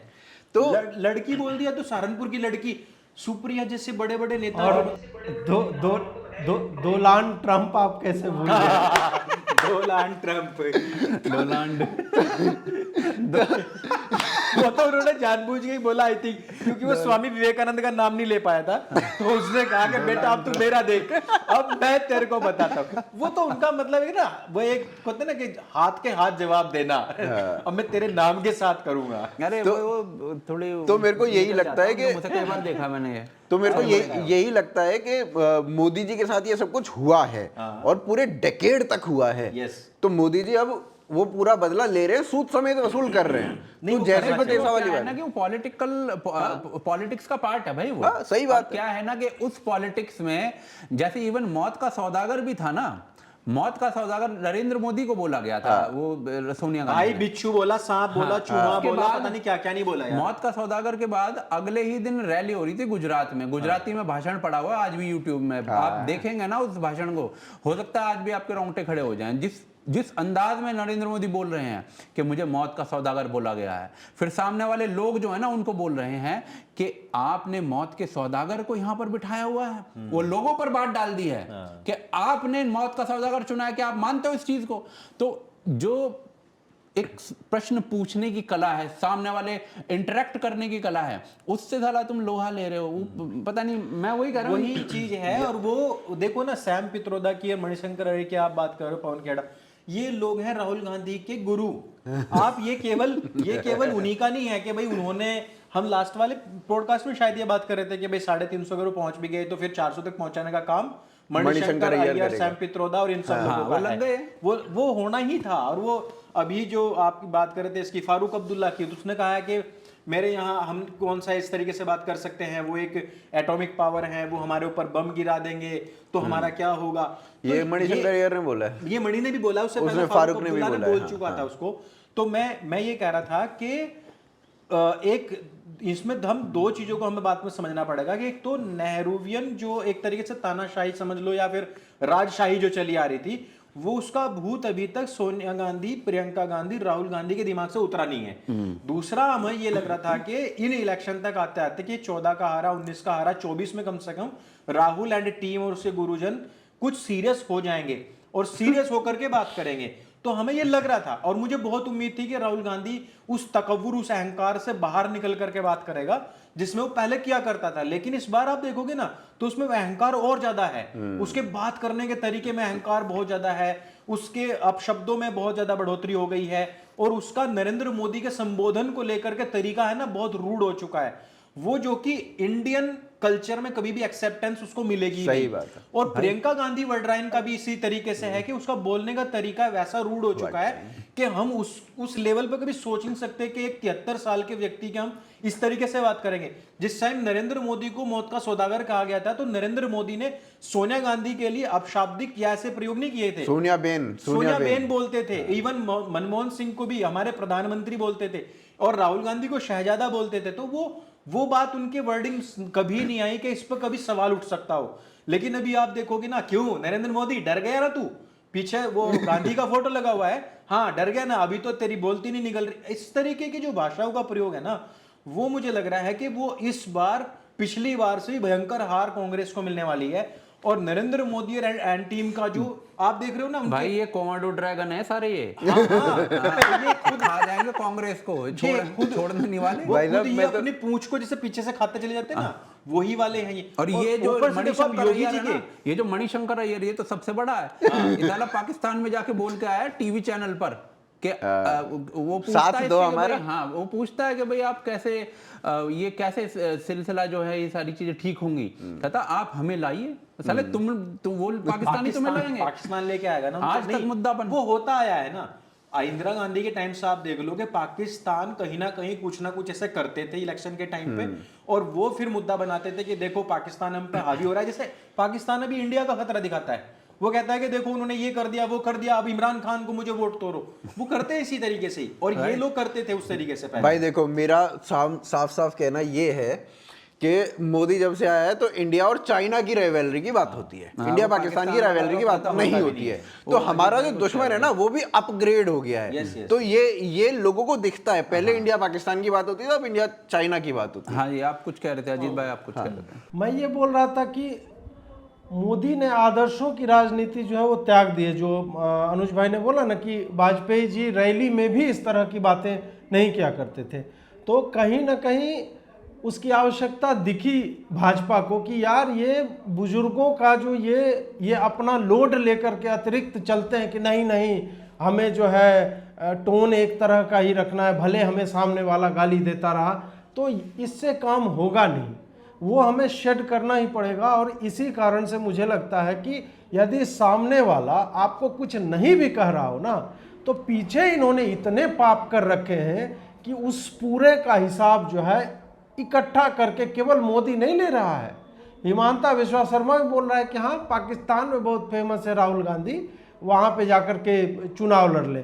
या फिर आप देखें योगी आदित्यनाथ को, या फिर आप अमित शाह को देखो, जेपी नड्डा तक जो है, मतलब सब लोग घेर करके राहुल गांधी को ही एक मेन अपोनेंट माने हो, समकक्ष नहीं है, वो विरोधी है, तो उसको उसी स्तर पे रखे हुए हैं और उसके बाद इनकी पंचिंग जो है लगातार चल रही है। और जहाँ तक मणिशंकर अय्यर वाली बात है, मुझे लगता है कि इन लोगों के भीतर यार खुन्नस है कुछ, कि साला हम लोगों ने कांग्रेस को इतना लंबा समय दिया है राजनीति में, और हमें मिला क्या इन लोगों से? हमें कोई मंत्री बना करके छोड़ दिया, हमें और भी ऊपर जा सकते थे। मुझे लगता है they are purposefully damaging the party, ये क्योंकि यार ये धूर्त लोग हैं, ये इतने सामान्य लोग नहीं है, ये बहुत धूर्त लोग हैं, जानबूझ के ऐसा कर रहे हो। अजीत भाई, ये जो सैम पित्रोदा बोल रहा है कि भाई जो आपने बताया ना कि रेस कास्ट कलर ये सब चीजें, देखो ये फिलोसफी की क्लासेस में बहुत अच्छी लगती है बातें, लेकिन एन इलेक्शन के मौके पर आप इस तरीके की बातें करो, ये नहीं अच्छा लगता है। तो सैम पित्रोदा जानबूझ के इस तरीके की बातें कर रहा है। और ये जो अभी मतलब मान के चलो कि देखो फारूक अब्दुल्ला ने वो बात बोल दी, लेकिन भाई मणि भाई आपको वो बात रिपीट करने की क्या जरूरत पड़ रही है? उसमें कांग्रेसी ठप्पा भी क्यों लगवाना है? क्योंकि आपको कांग्रेस की मां खोदनी है, इसलिए आप उस काम को कर रहे हो। तो ये जानबूझ के मतलब उसका जो है ना काम तमाम करने के तरीके हैं, बस और कुछ नहीं है।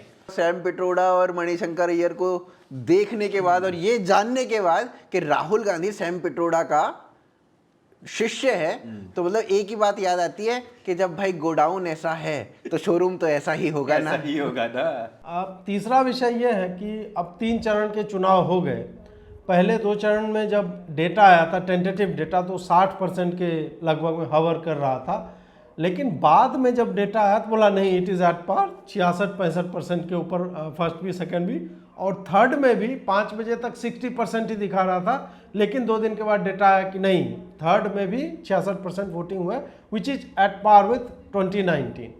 तो इन आंकड़ों को देखते हुए प्लस सोशल मीडिया का सेंटिमेंट एनालिसिस हम आप जो करते हैं, या हमारे जो मित्र लोग हैं जैसे अभिषेक है या अर्चना है, ये लोग जो ऑन ग्राउंड रिपोर्टिंग करके कुछ डेटा लाते हैं, तो आप लोगों का क्या आकलन है कि ये 3 फेज के चुनाव हुए हैं और उसमें लगभग कितना 300 सीटों पे वोटिंग हो चुके हैं लगभग आसपास, तो आप लोगों का क्या क्या आकलन है इस पे बताइए। जो हमारा जो ग्राउंड रिपोर्टर है, मैं उससे बात कर रहा था, तो उसने मुझे बताया कि मतलब जैसा हम कई बार अपने हम ये जो हम यहाँ बैठ के बात करते हैं या सोशल मीडिया पे आता है कि भाई बहुत कम परसेंटेज रहा है, लोग अपने घरों से नहीं निकल रहे हैं, तो उसने बताया कि वैसा नहीं है और इस बार युवाओं में अलग तरीके का एक जोश है।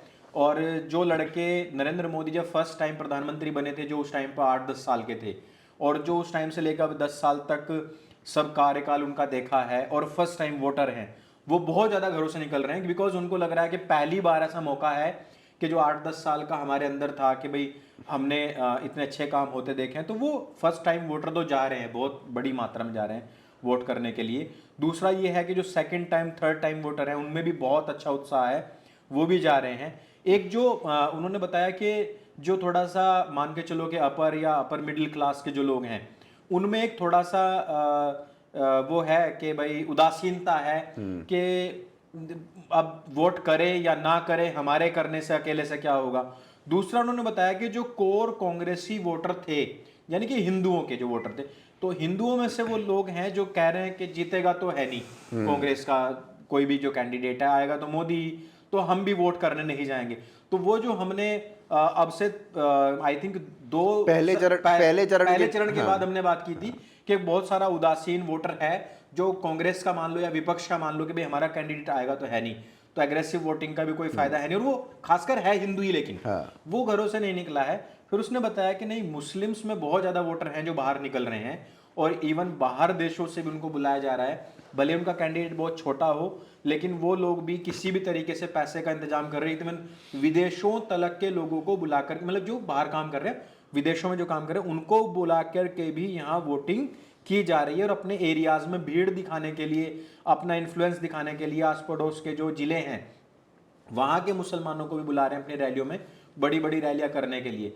तो उनकी तरफ से अपना जोर है कि वो दिखाएं कि भाई हम ताकतवर हैं, हम डरे हुए नहीं, हम कमजोर नहीं हैं। और इधर जो है हिंदू में जो नया खून है वो निकल रहा है, बस हाँ वही है कि पुरानी हड्डियां जो हैं वो थोड़ी हैं डगमगाई हुई सी, कि उनको लग रहा है कि आएगा तो मोदी, हमारे युवा लोग सब काम कर रहे हैं। तो थोड़ा हिंदुओं में है उदासीनता, उसको बाहर निकाल दिया जाए तो ये वोटिंग परसेंटेज भी बढ़ सकता है और जो टारगेट है उसको भी अचीव किया जा सकता है। बट जो वोटिंग परसेंटेज है वो ऑलमोस्ट सेम है जितना पिछली बार जी। तो क्या है ना कि पता नहीं, इसमें देखो ये तो सारा गणना का विषय होता है, जो प्रदीप भंडारी जी जो हैं हमारे, वो बताएं तो ज़्यादा अच्छा रहेगा, पर वो भी अभी अधिक बोल नहीं सकते हैं। आई थिंक उनका अभी इस पे श्याम शर्मा के साथ एक रिपोर्ट रिलीज हुई है, उनकी एक वीडियो रिलीज हुआ है उनका पॉडकास्ट, तो उसमें मैंने थोड़ा बहुत ही देखा था, वो पूरा नहीं देख पाया मैं। तो उसमें ही वॉज वेरी कॉन्फिडेंट कि जो मोदी के पक्ष में जा रहा है सब कुछ, उसमें ही वॉज वेरी कॉन्फिडेंट। और दूसरी तरफ एक आई थिंक हमारा पिछली बार भी बात हुई थी, जयपुर डायलॉग्स की तरफ से भी ये चीज़ बोली गई थी। अब कितना सही है कितना नहीं तो पता नहीं है, वो बट लोग तो फुल निकल रहे हैं, क्योंकि उन्होंने कहा था दीक्षित जी ने कि वो लोग नहीं निकल रहे हैं, लेकिन वो लोग निकल रहे हैं। और भाई मेरे पिछले 10 साल में उन्होंने जितने बच्चे पैदा कर दिए, इतना वोट पैदा कर दिया ना, वो बहुत ज्यादा है। परसेंटेज भले उतना हो, हिंदुओं का कम हुआ है, उनका बढ़ रहा है। हिंदुओं का तो कम हुआ ही है, हिंदुओं का तो परसेंटेज जो है वो कम हुआ ही है पिछले 60 सालों में, जो वो तो कल रिपोर्ट भी आई है। बट पता नहीं, अब देखिए इसमें कुछ भी ना बहुत उससे कहना, मतलब लगता यही है कि मोदी बिल्कुल प्रचंड बहुमत के साथ क्लियरली आ रहे हैं। जो बॉडी लैंग्वेज दिखाती है किसी की भी, चाहे विपक्ष की हो चाहे सत्ता पक्ष की हो, चाहे नरेंद्र मोदी की हो, चाहे इवन अमित शाह का तो ये बयान आया है कि 4 जून को दोपहर 12 बजे तक आपको बीजेपी 400 सीटों के आसपास दिख जाएगी। ये बयान आया है अमित शाह का। उनको कैसे पता? क्या उन्होंने ईवीएम हैक कर रखी है? देख लीजिए, अब पता नहीं क्या हैकिंग की गई है, क्या नहीं किया गया है, कुछ नहीं कहा जा सकता है। मतलब आप सोच के देखिए, ये बहुत बड़ा बयान है कि 12 बजे तक आप 400 सीट के आसपास देख लेंगे और वहीं फिर आंकड़े स्थिर हो जाएंगे। तो ये बहुत बड़ी बात है कहना कि एक तरफा चुनाव है। ऊपर से नरेंद्र मोदी का भी ये बयान आया था कि जो मैं इस चुनाव में देख रहा हूं वैसा मैंने आज तक नहीं देखा है। ये भी उन्होंने एक पेपर को बयान में दिया है। सो जो बॉडी लैंग्वेज हम पढ़ सकते हैं वो स्पष्ट रूप से दिखा रही है कि बीजेपी को वोट भयंकर पड़ रहे हैं। अब उनका वोटर नहीं निकल रहा तो फिर वो वोट कैसे पड़ रहे हैं। दूसरा, कल मैं ना एक वीडियो देख रहा था, उसमें एक जो हमारे टोपी वाला भाई था तो वो कह रहा है कि भाई मैं तो अपना वोट डाला उससे कोई रिपोर्टर पूछ रही थी कि कहाँ वोट डाला, कैसे। मैं कहता मैं बताऊंगा नहीं कहाँ वोट डाला, पर वो वोट बीजेपी के विपक्ष में गया है मेरा। ठीक है, किसको डाला ये नहीं बताऊंगा। तो फिर उसने आगे ये कहा कि मैं तो डाल आया हूँ पर बहुत से लोग ऐसे हैं जो नहीं डाल रहे हैं। वो अपनी कम्युनिटी की बात कर रहा था। बट जब सारी भीड़ देखते हो तब ऐसा लगता नहीं है। जो आप पिक्चर्स रिलीज होते हैं, नहीं, मैंने ऐसे वीडियो देखे थे और मैं और पुलकित भाई इस पे बात भी कर रहे थे कि मुस्लिम है, वो ये कह रहे हैं कि हमारी कम्युनिटी को पता है कि आएगा तो मोदी, इसलिए हमारे लोग तो वोट करने नहीं जा रहे हैं। एग्जैक्टली तो लेकिन ये जब उससे पूछा गया कि आपने वोट डाला कि नहीं, तो उसने कहा हमें तो डालाया। तो जब तू डालाया तो ऐसे कैसे कह सकता है कि तेरी कम्युनिटी वाले नहीं डालेंगे। तो ये क्या है कि हिंदुओं को गुमराह करने का एक तरीके से अलतकिया है, झूठ है, नहीं तो और कुछ नहीं है भाई। वो लोग अपना 100% वोटिंग कर रहे हैं सिर्फ ये दिखाने के लिए कि बोला आएगा तो मोदी, अब हिंदू अपना शांत बैठ जाए कि भैया वो चाहे आप 2019 का चुनाव देख लो, उन्होंने 100% ही वो करेंगे, वो करते हैं। और उनका देखो मुस्लिम कम्युनिटी का वोट डालने का एक तरीका होता है, इसकी रिपोर्ट्स भी हैं। और मैं यार वो वीडियो आया अभी all India Muslim personal law board के, उसमें फोटो लगे उनके मौलानाओं के, वो कह रहे हैं जी कि हमारी फुल कम्युनिटी को इस कैंडिडेट को डालना है, फिर इसको डालना है, फिर इसको डालना है। हमारे कैंडिडेट क्लियर है, हमारा एक भी वोट इधर उधर नहीं होना चाहिए। मेरी किसी से बात हुई थी द्वितीय चरण के बाद, उसमें ये था कि 2 चरणों के बाद वो भाजपा को 115 दे रहे थे 2 चरणों के बाद, जो कि आई थिंक 93 से 115 पे पहुंचना बहुत बड़ी बात है एक्चुअली 2 चरणों में, पहले 2 चरणों में, जिसमें पहला चरण जो है वो एक्चुअली मुश्किल था। उसके बाद भी अगर इतनी सीट्स बढ़ रही हैं तो एक्चुअली बहुत बड़ी बात है। दूसरा, फिर एक जो उदासीनता की अगर आप बात कर रहे थे ना, तो हमारे यहाँ पे एक केमिस्ट है, वो मतलब कट्टर कांग्रेसी है और होगा कुछ मेरे से 10-12 साल बड़ा होगा, इतना ही बड़ा होगा, ज़्यादा नहीं है। तो वो भाई साहब मतलब ऐसे थे 2019 के चुनावों में उनका ये था कि वो अपने कस्टमर तक से लड़ जाते थे कि भाई नहीं ऐसे कैसे, मतलब तुम तो कांग्रेस ये जीतेगा, इसको वोट करेंगे। इस बार ना वो भी ठस पड़े हुए हैं, वो खुद वोट डालने नहीं गए हैं। ठीक, मतलब अभी तो चरण होगा नहीं। हिंदू वोटर जो है वो शिथिल है, वो जो कांग्रेसी हिंदू वोटर है वो शिथिल है। एंटी बीजेपी हिंदू वोटर जो है उसका ऐसा लग रहा है कि यार आएगा तो बीजेपी, हम क्यों ही जाएं। लेकिन जो मुस्लिम वोटर है उसको लग रहा है कि हमें कम से कम अपनी प्रेजेंस दिखानी है, हम ये दिखाएं कि हम कितने हैं। बस ये है कि भैया मोदी जी ने सबके कागज निकलवा दिए जो ये कहते थे ना हम कागज नहीं दिखाएंगे, वो अब अपने भी दिखा रहे हैं, पड़ोसन के भी दिखा रहे हैं, झूठे भी बनवा के दिखा रहे हैं। और अब तो इतनी ज्यादा वो बुरके वाली तो इतनी ज्यादा बाहर खड़ी मिलती हैं, आपको देखोगे। एक छोटी लड़की यार 14 साल की पकड़ी गई, वो झूठ बोल रही है कि मैं अपना वोट डालने आऊं, जबकि वो 8वीं क्लास में पढ़ रही है।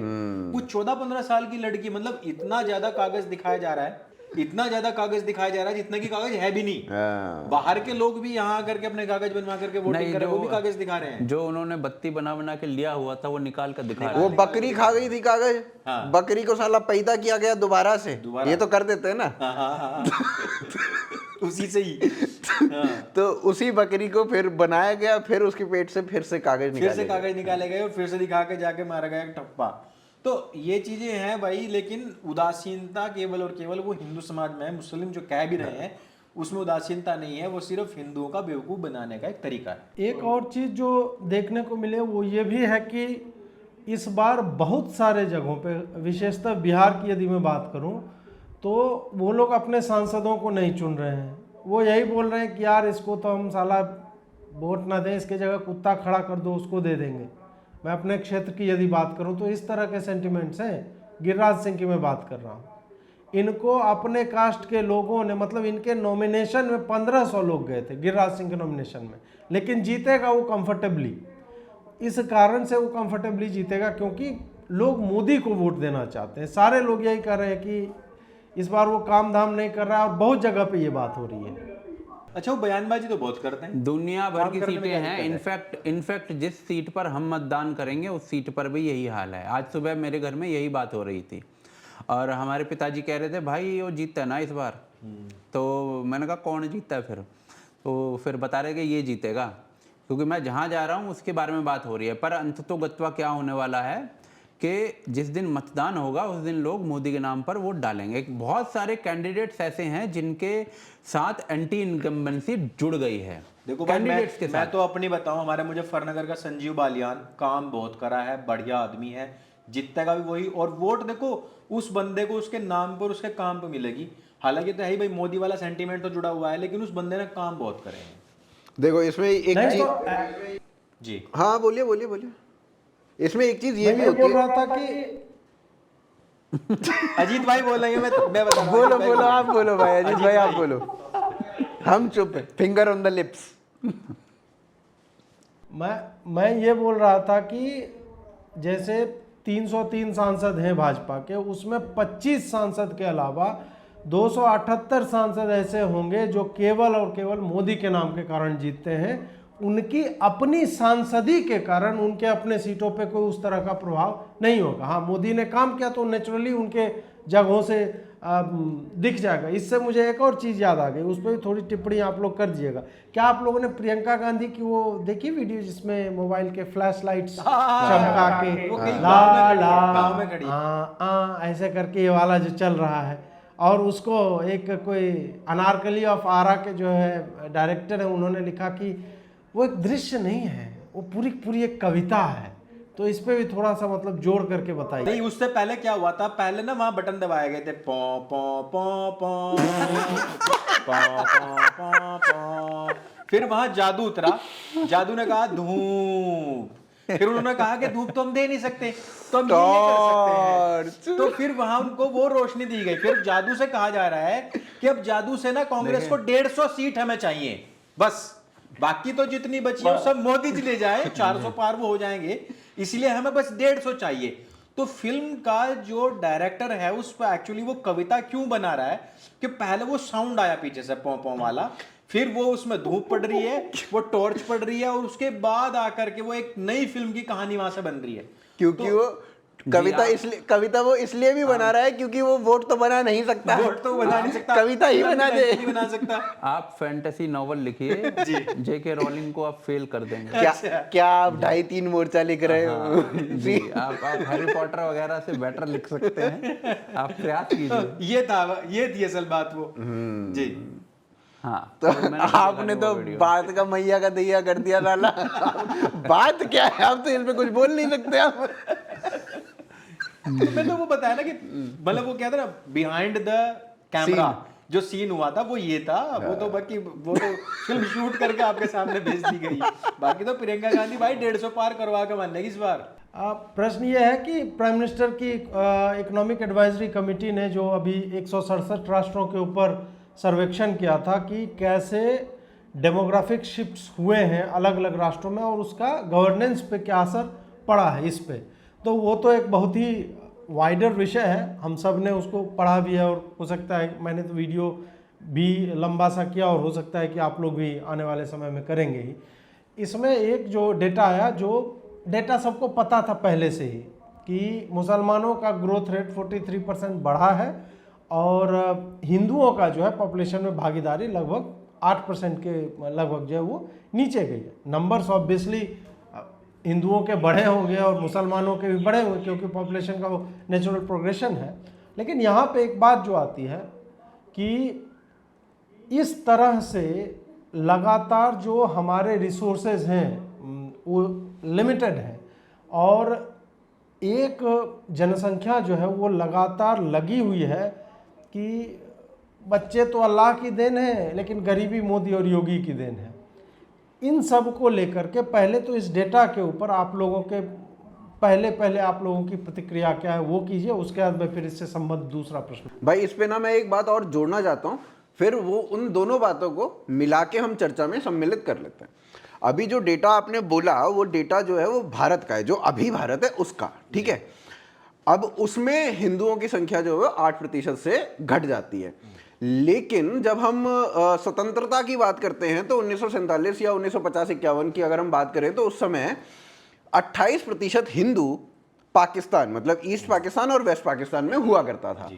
अब जब हम उन 28% हिंदुओं की बात, जो ईस्ट पाकिस्तान था उसमें करीब करीब 23%, और जो वेस्ट पाकिस्तान नॉर्मल आज का पाकिस्तान है उसमें 13%। तो इस टाइप का डेटा था। और ये जो डेटा है आज की डेट में क्या हो गया है कि जो बांग्लादेश आज का है उसमें 8% हिंदू रह गया है, और जो आज का पाकिस्तान है उसमें ऑलमोस्ट हाँ, 1% से 2% पे गाड़ी है, 1% के ऊपर है थोड़ा सा, हाँ 2% से नीचे है। और आप यही गणना भारत में कर लीजिए, करीब करीब 8.5% मुसलमान जो 1951 में था वो 2015 की रिपोर्ट के हिसाब से करीब 15% से ऊपर पहुंच चुका है। और आज की डेट में यदि आज सर्वेक्षण होते हैं तो सीधा सीधा मैं ये दावा कर सकता हूं कि 17-18% से कम नहीं है मुसलमान। अब यहाँ ऊपर भी पे हो सकता है। अब यहाँ पे जो मेरी जो चर्चा है यहाँ पे वो ये है कि भाई जो ये 28, 30, 32, 33% जो मुसलमान पाकिस्तान में, हिंदू जो पाकिस्तान में था, जब हम उस विषय पे बात करते थे कि भाई यहाँ से जो है हिंदू वाइप आउट होता जा रहा है, वहाँ पे बांग्लादेश में तो 7% रह गया है और वहां पे नगण्य ही है पाकिस्तान में, तो यहां से वाइप आउट हो रहा है। तो स्क्रॉल का आपको आर्टिकल मिलेगा इस पे, और भी बहुत विदेशी पत्रिकाओं के भी आर्टिकल्स मिल जाएंगे इसके ऊपर, जिसमें वो ये कह रहे हैं कि ये जो हिंदू है ना, ये इन देशों से भारत की ओर पलायन कर गया है। अगर वो हिंदू भारत की ओर पलायन कर चुका होता तो भारत में हिंदुओं की संख्या बढ़नी चाहिए थी 1950 के कंपैरिजन में। लेकिन अभी ये स्पष्ट होता है इस बात से कि वो जो हिंदू है उसको वाइप आउट किया गया है जो पाकिस्तान और बांग्लादेश में था, या तो उसको कन्वर्ट कराया गया है या फिर उस हिंदू को और जो चीजें होती हैं वो की गई हैं उसके साथ। ठीक है, अब वो जो हिंदुस्तान में जो हिंदू का रेट घटा है और वहां पे भी घटा है, तो इसका अर्थ यह है कि हिंदू जो है ओवरऑल बहुत ज्यादा घटा है, इसको मात्र 8% ना देखा जाए। और दूसरी चीज ये केवल भारत का नहीं है, एक मेरे सामने एक ये टाइम्स ऑफ इंडिया में छपा है ये डेटा, तो इसमें रिलीजियस डेमोग्राफिक चेंज नाम से ये है, 1950 से 2015 तक का ये डेटा है। इसमें केवल भारत का नहीं है, म्यांमार यानी कि बर्मा में इस समय के मध्य में करीब करीब 10% वहां की जो मौलिक बौद्धिक जनसंख्या है, बुद्ध जनसंख्या है, वो घट गई है। भारत में ये 8% है। नेपाल में 3.61% वहां की हिंदू जनसंख्या घट गई है, मुसलमान बढ़ गए हैं। मालदीव्स में ये मालदीव्स का अलग डेटा है। अफगानिस्तान में जो मुसलमान है वो वहां पे सारा ही मुसलमान है, वहां पर गिनती के मिलते हैं, आप जैसे कि सिख बोला ना, सिख कितने 3-4 हो गए, 3-4 सिख हैं। तो इस टाइप का तो वहां पे डेटा मिलता है, उन्होंने बस वो शोपीस के लिए छोड़ दिया है। ठीक है, तो अफगानिस्तान में 0.29% मुसलमान जनसंख्या बढ़ी है, पाकिस्तान में 4%, श्रीलंका में 5.5%, भूटान में 17%, बांग्लादेश में 18%। तो आप ये देख लीजिए कि कोई भी मुस्लिम राष्ट्र है उसमें मुस्लिम जनसंख्या बढ़ रही है, और जो हिंदू जनसंख्या है या किसी और भी माइनॉरिटी की जनसंख्या है उसका सफाया किया जा रहा है। और उसका जो एक ढांचा होता है ना, वो ढांचा समाज के अंदर बसा हुआ है, वो ऐसा नहीं है कि सरकार की तरफ से कुछ, वो समाज ही ऐसा है, वो समाज का तंत्र ही ऐसा है जो जिस बेसिक लाइफ को वो जी रहे हैं, वो लाइफस्टाइल ही जो माइनॉरिटीज है उनका खात्मा करता है। चाहे आप पाकिस्तान में देख लीजिए, चाहे बांग्लादेश में देख लीजिए। अदरवाइज 22% का 50 साल में 8%, 7% कर देना ये नॉर्मल घटना नहीं है। तो ये जो मैं बोल रहा था वो यही है कि डेमोग्राफिक्स जहाँ भी चेंज हुए ना, आपने जो डेटा दिखाया ये तो मतलब मालदीव्स हो गए, पाकिस्तान, इनके अलावा 38 ऐसे मुस्लिम राष्ट्र हैं जो मुस्लिम बहुल है, जहाँ पे 75% से अधिक मुस्लिम है। हर जगह पे मुस्लिम पिछले इन 65 वर्षों का जो अध्ययन है उसमें बढ़ा ही है, और हर उन जगह पे जो भी दूसरी माइनॉरिटी है, मतलब नॉन मुस्लिम्स कहीं पर भी है, चाहे वो मेजॉरिटी में है या माइनॉरिटी में है, वो घट रहा है। और मुस्लिम चाहे मेजॉरिटी में है माइनॉरिटी में है, वो बहुत अच्छे प्रतिशत के साथ वहाँ पे बढ़ता दिखता है। यहाँ पे मेरा जो प्रश्न आता है वो यह है कि ठीक है, लोग जो भारत के संदर्भ में कहेंगे वो ये कह देंगे कि भाई हिंदू यार 100 करोड़ हो गया 30 करोड़ से, और मुसलमान 2 करोड़ से जो है अभी 20 पे पहुंचा, इस तरह की बातें ये लोग करते हैं। बात वो नहीं है, बात ये है कि क्वालिटी क्या है उस पॉपुलेशन की, उस पॉपुलेशन का प्रयोग किस चीज़ के लिए हो रहा है। और क्वालिटी तरह तरह की बातों में, केवल मैं सोशल लाइफस्टाइल की बात नहीं कर रहा हूँ, जिस पे भारत का सबसे अधिक बजट, मुसलमानों पे नहीं, जो भी लोअर स्ट्राटा है उस पे लोक कल्याणकारी नीतियों के कारण सबसे अधिक बजट उसी पे स्पेंड होता है। आप क्या कर रहे हो कि बच्चों को कम करने की जगह प्रति परिवार, मुस्लिम का डेटा है, एक परिवार में 5 सदस्य, और ये तो डेटा है, होगा क्या भगवान जानता है। हिंदू का है 4.3, तो आप तो ऑलरेडी एक एडवांटेजेस पोजीशन में हो और आप कम नहीं कर रहे हो उसको। झूठ का एक डेटा और आएगा कि नहीं टोटल फर्टिलिटी रेट जो है वो थोड़ा सा घट रहा है। भाई 50 साल में तुमने 2 डिकेड घटाया है और अगले 4 डिकेड तुमने बढ़ाया है, तो ये कौन सा डेटा हो गया। तो जो क्वालिटी ऑफ पॉपुलेशन की मैं बात कर रहा था कि आप जब इतने बच्चे पैदा करोगे, तुम्हारे मात्र 3%, only 3% of Muslim population is graduate, only 1% of Muslim women are graduate, और ये सारा डेटा जो हमारे SC ST से भी नीचे है, इनके शैक्षणिक आंकड़ों की अगर हम बात करें, तो ये लोग जब अधिक होते हैं तो ऐसा नहीं है कि केवल शिक्षा के अभाव के कारण ही ये अधिक बच्चा पैदा करते हैं, बल्कि इनके शिक्षा के अभाव की आप कह सकते हैं कि एक तरह से दुरुपयोग वो मुल्ला या मौलवी करता है, जो कहता है कि नहीं नहीं बच्चे पैदा करते रहो, हमारा युद्ध जो है अनंत काल तक के लिए है, उसके लिए हमें फुट सोल्जर्स चाहिए। इस पे मैं आप लोगों की टिप्पणी चाहूँगा कि ये जो 2 तरह की बातें हैं, एक नंबर और एक है क्वालिटी। तो quality of population, illiterate population कितना डेंजरस होता है, जो आंकड़े आए हैं इसमें, उन दोनों को कोलैट करके इस पे भी चर्चा कीजिए। मेरा ये मानना है कि जो मुस्लिम पक्ष है उसको एक भीड़ की तरह रिप्रेजेंट किया जाता है। अभी कल ही मैं एक देख रहा था, ये यूएस का रिपब्लिकन एक कैंडिडेट है चिप रॉय, इस व्यक्ति का बयान आया है कि अभी 3-4 दिन पहले तो खैर डोनाल्ड ट्रंप ने भी कहा है कि लंदन अब पहचान में नहीं आता है और वो काम हम यूएस में नहीं होने देंगे।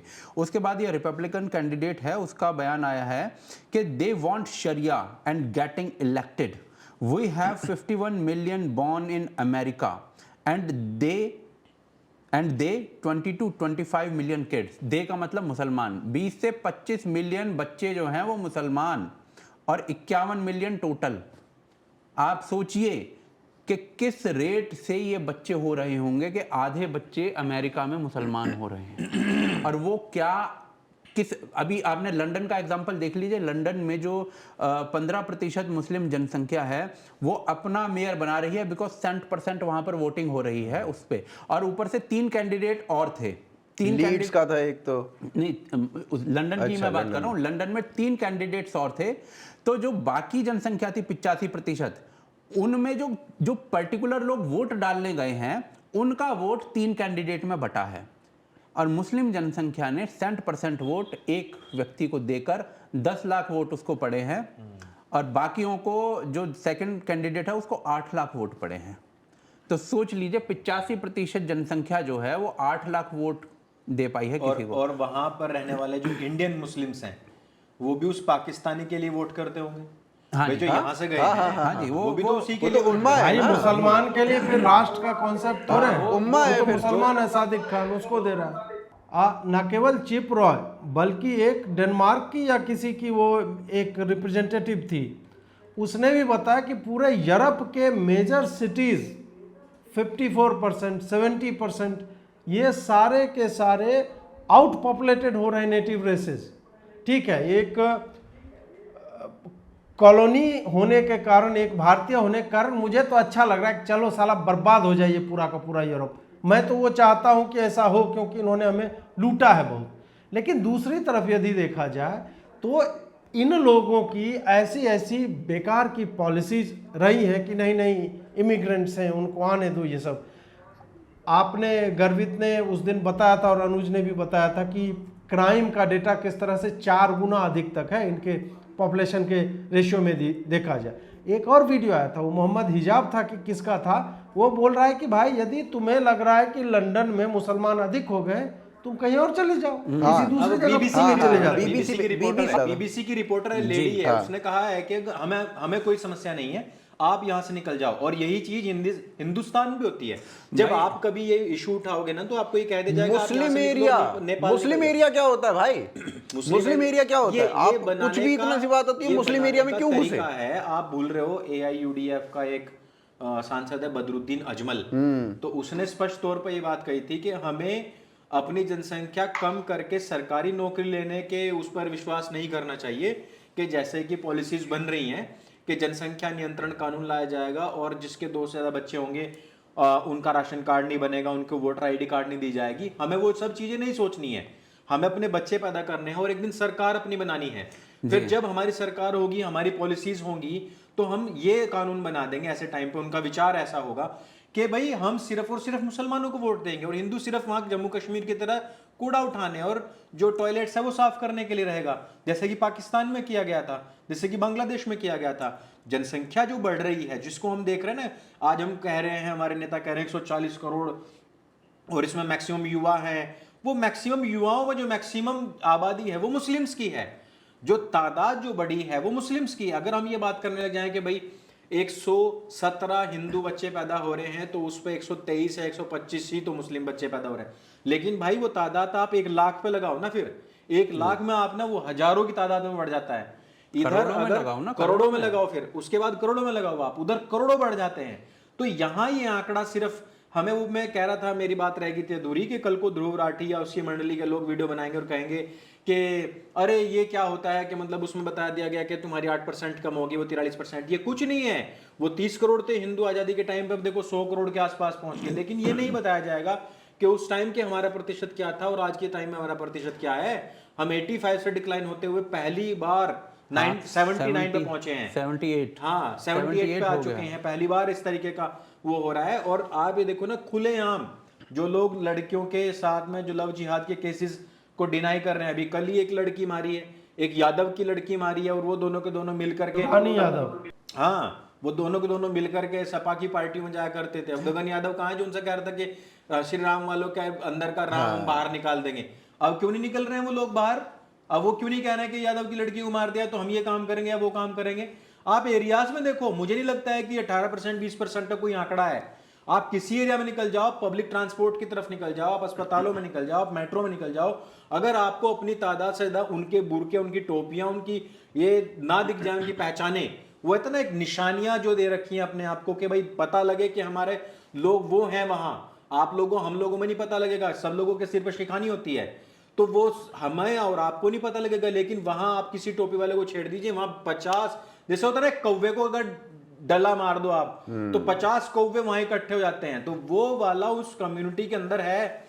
मुझे नहीं लगता ये 18% जो हम बात कर रहे हैं। एक मुसलमान ने कहा था कि ये गलत बात है कि आप 25 करोड़ हमें बता रहे हो, हम 40 करोड़ से ज्यादा हो चुके हैं इस देश के अंदर। तो वो डेटा आपको देंगे ही नहीं, वो आपको बताएंगे नहीं कि हमारे कितने बच्चे हो चुके हैं। वो नीचे नीचे आपके जो वेलफेयर जो चली हुई है ना, आपके ये योजनाएं, वो सबका लाभ लेते रहेंगे। लेकिन आपका अगर ये आता भी है ना रजिस्ट्रार करने के लिए, जो NPR बोल रहे थे, वो नहीं लिखवाएंगे, उसमें नाम नहीं बताएंगे आपको कि उनकी छुपी हुई तादाद। दीमक मैं इसीलिए बोलता हूं कि वो सरफेस पे दिखाई नहीं देती है उतनी, वो आपके आंकड़ों में, आपके रजिस्टर में दिखाई नहीं देगा वो, लेकिन अंदर अंदर खोखला करता रहता है। एक्चुअल प्रॉब्लम वहां है। एक पाकिस्तान के पत्रकार हैं, उनका नाम है हसन निसार। अब वो बात तो बढ़िया करता है, पर आजकल पता नहीं अजीब सी बातें भी करने लगा है। उसका एक इंटरव्यू मैं देख रहा था, वो भारत के सेंसस के बारे में कह रहा था कि भाई भारत का विभाजन होना ही नहीं चाहिए था, कि भाई हम इतने मुसलमान यहाँ हैं, इतने ही भारत में हैं, इतने ही वहाँ पे बांग्लादेश में हैं, तो करीब 60 करोड़ मुसलमान होते, भाई लड़ लेते, देख लेते, अगर कुछ होता तो। भारत का विभाजन होना ही नहीं चाहिए। फिर उसने कहा, और ऊपर से ये भारत के जो सेंसस है ना, भारत की पॉलिटिक्स अलग है, भारत के जो सेंसस हैं, भारत की जो जनगणना है, उसमें मुसलमानों का नंबर कम दिखाया जाता है, पता नहीं क्यों दिखाया। उसने ये बात क्यों कही उस टाइम मुझे समझ में नहीं आया, बिकॉज भारत में भी इस प्रकार के डिस्कशन होते रहे हैं। फिर मैंने कहा यार ये बंदा ऐसे बात क्यों कर रहा है, तो कहीं ना कहीं मेरे दिमाग में ये बात आई कि लोगों के भीतर डर की स्थिति ना बने, इस कारण से कहीं ये आंकड़े झूठे तो नहीं दिखाए जाते। अब और इसी बार nobody knows, Narendra Modi reality के nobody knows। कार्यकाल में होने वाली सेंसस जो 2021 में होनी थी, तो वो नहीं हुई है, और अभी भी तलक भी हम कहाँ हुई है अभी तलक भी? उसका तो खैर इसमें ना उसका रीजन कोविड- था, कोविड लेकिन है। उस नहीं, कोविड था रीजन, लेकिन अब तक हो जानी चाहिए थी। उसका विरोध कितना हुआ? आप कोविड छोड़ दीजिए, एनपीआर का विरोध कितना हुआ इस बार, आप उसके ऊपर बात करो ना। सबसे ज्यादा उस मुसलमानों ने विरोध किया था कि एनपीआर नहीं होना चाहिए, बिल्कुल नहीं होगा, हम भाई, कागज BSF दिखाएंगे, के हम एक- बताएंगे ही नहीं। मौलानाओं के स्पीचेस हैं, फतवे हैं कि अगर कोई भी सरकारी व्यक्ति आपके यहाँ पर आता है और वो पूछता है तो आपको बताना ही नहीं है, आपने उसके साथ बात ही नहीं करनी है। क्यों है भाई? 2021 वाला जो एनपीआर है उसकी ये एक पैरेलल support क्यों नहीं हो गवर्नमेंट रही की है? तरह चलती है एक तरीके से। फिर हाँ। ये जो है ना मौलाना मौलवियों का ये जो चलता है ना कि किसको वोट करना है, क्या कपड़े पहनने है, डिक्टेट जो देख पैरेलल गवर्नमेंट जो है वो चलती है भारत में। तो इसको ना, इस पूरी स्थिति को समझने के लिए हम चलते हैं लेबनान। लेबनान से बढ़िया एग्जाम्पल भारत की स्थिति को समझने के लिए कुछ नहीं हो सकता। अगर लेबनान को समझ लिया हमने, लेबनान में क्या हुआ था, तो वो हमें वो भारत का भविष्य वो हमें दिखेगा कि ये हमारे साथ अभी हो रहा है, और जो वहां हो चुका है वो हमारे साथ होने वाला है। 70s तक लेबनान एक क्रिश्चियन बहुल देश हुआ करता था, ठीक है। अब वहां पे वो एकमात्र गल्फ में, उस पूरे एरिया में एकमात्र ऐसा देश था जो फल फूल रहा था, जहां पर समृद्धि बहुत थी। उसको पेरिस ऑफ मिडल ईस्ट बोला जाता था वो। लेकिन फिर क्या होता है, फिर जॉर्डन और सीरिया, यहाँ पे सिविल वॉर, Migrant crisis, हाँ, यहाँ से जो माइग्रेंट्स होते हैं, हाँ, यहाँ से जो माइग्रेंट्स होते हैं ना, वो निकलना शुरू होते हैं। वहां पे लड़ाइयाँ वड़ाइयाँ हो रही होती हैं, तो वहां से मुसलमान जो है वो भागना शुरू करता है जॉर्डन और सीरिया से, ठीक है। अब सीरिया और जॉर्डन का जो मुसलमान है, वहां पे आसपास सारी कंट्रीज जो हैं, वो सारी कंट्रीज मुस्लिम कंट्रीज हैं, वो मुस्लिम कंट्रीज में जा सकता था, पर वो मुसलमान कहाँ जाता है? वो जाता है क्रिश्चियन कंट्री में, क्रिश्चियन बहुल एरिया में जाता है, लेबनान में। और वहां पे जो पॉलिटिक्स चल रही होती है वो लेफ्ट वाली होती है। वो कहते हैं आओ आओ, देखो देखो, खेलो खेलो, यहाँ पे जो करना है करो।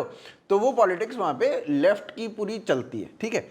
तो वो उनको प्रश्रय देते हैं, उनको आश्रय देते हैं, और फिर कहते हैं कि भैया हमारी छाती पे मूंग दलो। फिर धीरे धीरे धीरे धीरे 90s आता है, इनकी पॉपुलेशन बढ़नी शुरू होती है 90s में।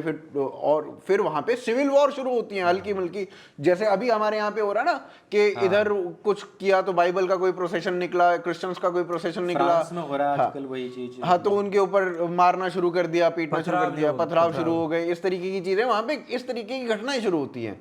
फिर उसके बाद धीरे धीरे धीरे धीरे और पॉपुलेशन, जब मुसलमानों की और पॉपुलेशन बढ़ती है लेबनान में, तो वहां पर क्या होता है, वहां पर सिविल वॉर की सिचुएशन आती है। फिर उसके बाद इवेंचुअली सिविल वॉर होता है, और आज लेबनान 100% इस्लामिक बन चुका है। और देखो सबसे बड़ी बात यह है कि ना तो इस्लामिक कंट्रीज उनको शरण देती हैं, ना उनको खाने पीने को भेजती हैं, लेकिन सारी गल्फ कंट्रीज, अरब कंट्रीज उनको वहां मस्जिद और मजार बनाने के लिए पैसा जरूर देती हैं। कहीं भी आप देख लोगे, ये केवल इसी देश की बात नहीं है, शरणार्थियों का जहां पर भी आप देखोगे ना, तो प्रश्रय जाने के टाइम पर उनको खाना नहीं भेजती है, लेकिन सिर्फ एक ही चीज कहती है वो कि हम यहाँ आपको मस्जिद और मजार बनाने के लिए, और जो क्लैरिक्स हैं जो आपको वहां रेडिकल बना सके, जो वहां की स्थानीय जनता के खिलाफ आपको भड़का सके, वो चीज करने के लिए पूरा पैसा देंगे। भाई इसीलिए बोला जाता है ना कि Islam is a political ideology. वो एक रिलीजन और ये सब धर्म बोल देना, ये सब बेकार की बात है। अब लेबनान आइडियोलॉजी है जिसे पूरे संसार पर एक राज स्थापित करना है, उस टाइप की। लेबनान में जो मुसलमान गया वो सुन्नी था, लेकिन शिया हो चाहे सुन्नी हो, दोनों तरफ से उनके पास पैसा आया कि आप यहाँ पे, मतलब ये डॉक्यूमेंटेड चीजें हैं सारी की सारी ना। हाँ, तो वहां पे आप, उनके पास पैसा आया कि आप यहाँ पे मस्जिदें बनाओ, आप ये करो वो करो, सारी चीजें वहां पे की गई, ठीक है। और आज लेबनान 100 वहां पे पूर्णतः इस्लामिक शासन हो चुका है, देख लो। बिल्कुल बिल्कुल। और ये किसी एक राज्य, एक स्टेट की बात नहीं है, ये पूरे के पूरे यूरोप की बात है, जहां पर भी अब स्टार्टिंग अगर आप देखोगे ना, तो ये सिर्फ जो शुरुआत हुई थी वो पेट्रा से हुई थी। हाँ। सऊदी देख लो, फिर उसके बाद में आप ये 56 के 56 देशों का इतिहास उठाओ, एक एक करके उठाओ आप, धीरे धीरे धीरे धीरे वहां, मतलब पहले वो कहते हैं ना, वो एक किस में कहा गया कि हम उनकी धरती को लाल और झंडे को हरा कर देंगे। वो चीज हर जगह हुई है, हर एक देश का यही इतिहास रहा है। तो ये मतलब लेबनान की स्टोरी इसलिए बहुत, तो अभी यही चीजें आपको यूरोप में होती हुई दिख रही हैं और यही चीजें भारत में होती हुई दिख रही हैं। तो लेबनान में तो 1970 में होना शुरू हुआ ना, पर वो तो चारों तरफ से मुस्लिम नेशन से घिरा हुआ था, तो वहां पे जल्दी हो गया। हम रेजिस्ट करे जा रहे हैं, हम पिछले 800-900 सालों से, 1000 सालों से रेजिस्ट करे जा रहे हैं, आज भी हैं। बट आप ये देखिए ना 47 से हम हमारे रेजिस्टेंस का एक और कारण है गर्वित कि हम 100 करोड़ हैं और हम बहुत बड़े भूभाग में हैं, यही कारण है। और जो अभी अनुज बता रहे थे ना कि और एक अभिजीत अय्यर मित्रा का भी पॉडकास्ट आया कि इज थैंकिंग जिन्ना और बोला कि इसको भारत रत्न मिलना चाहिए, और मैं उसके समर्थन में हूँ कि जिन्ना को वास्तव में भारत रत्न मिलना चाहिए कि उसने सही समय पे डिवीज़न क्रिएट किया। नहीं तो ये 60 करोड़ लोग जो होते ना और भारत की सत्ता और भारत का संसाधन इनके पास होता, they won't be just 60 crore, वो 80 करोड़ होते, हम 100 करोड़ होते, and they would have been making government at the centre. और उसके बाद ऐसी पॉलिसीज आती जो हम बर्दाश्त नहीं कर पाते, और अंततः जो rapid decline of Hindu population है, it would be so tremendously rapid कि हमारा अस्तित्व, हमारी परंपराएं, हम सब कुछ जो गजवाए हिंद करना चाह रहे थे इसमें सफल हो जाते। और इसमें एक और बात है, यूरोप की जो बात हो रही, यूरोप हो, लेबनान हो, ये सब छोटे छोटे, ये हमारे एक राज्य के स्तर के हैं, और राज्य में तो ये मॉडल ऑलरेडी भारत में सक्सेसफुल हो चुका है ना।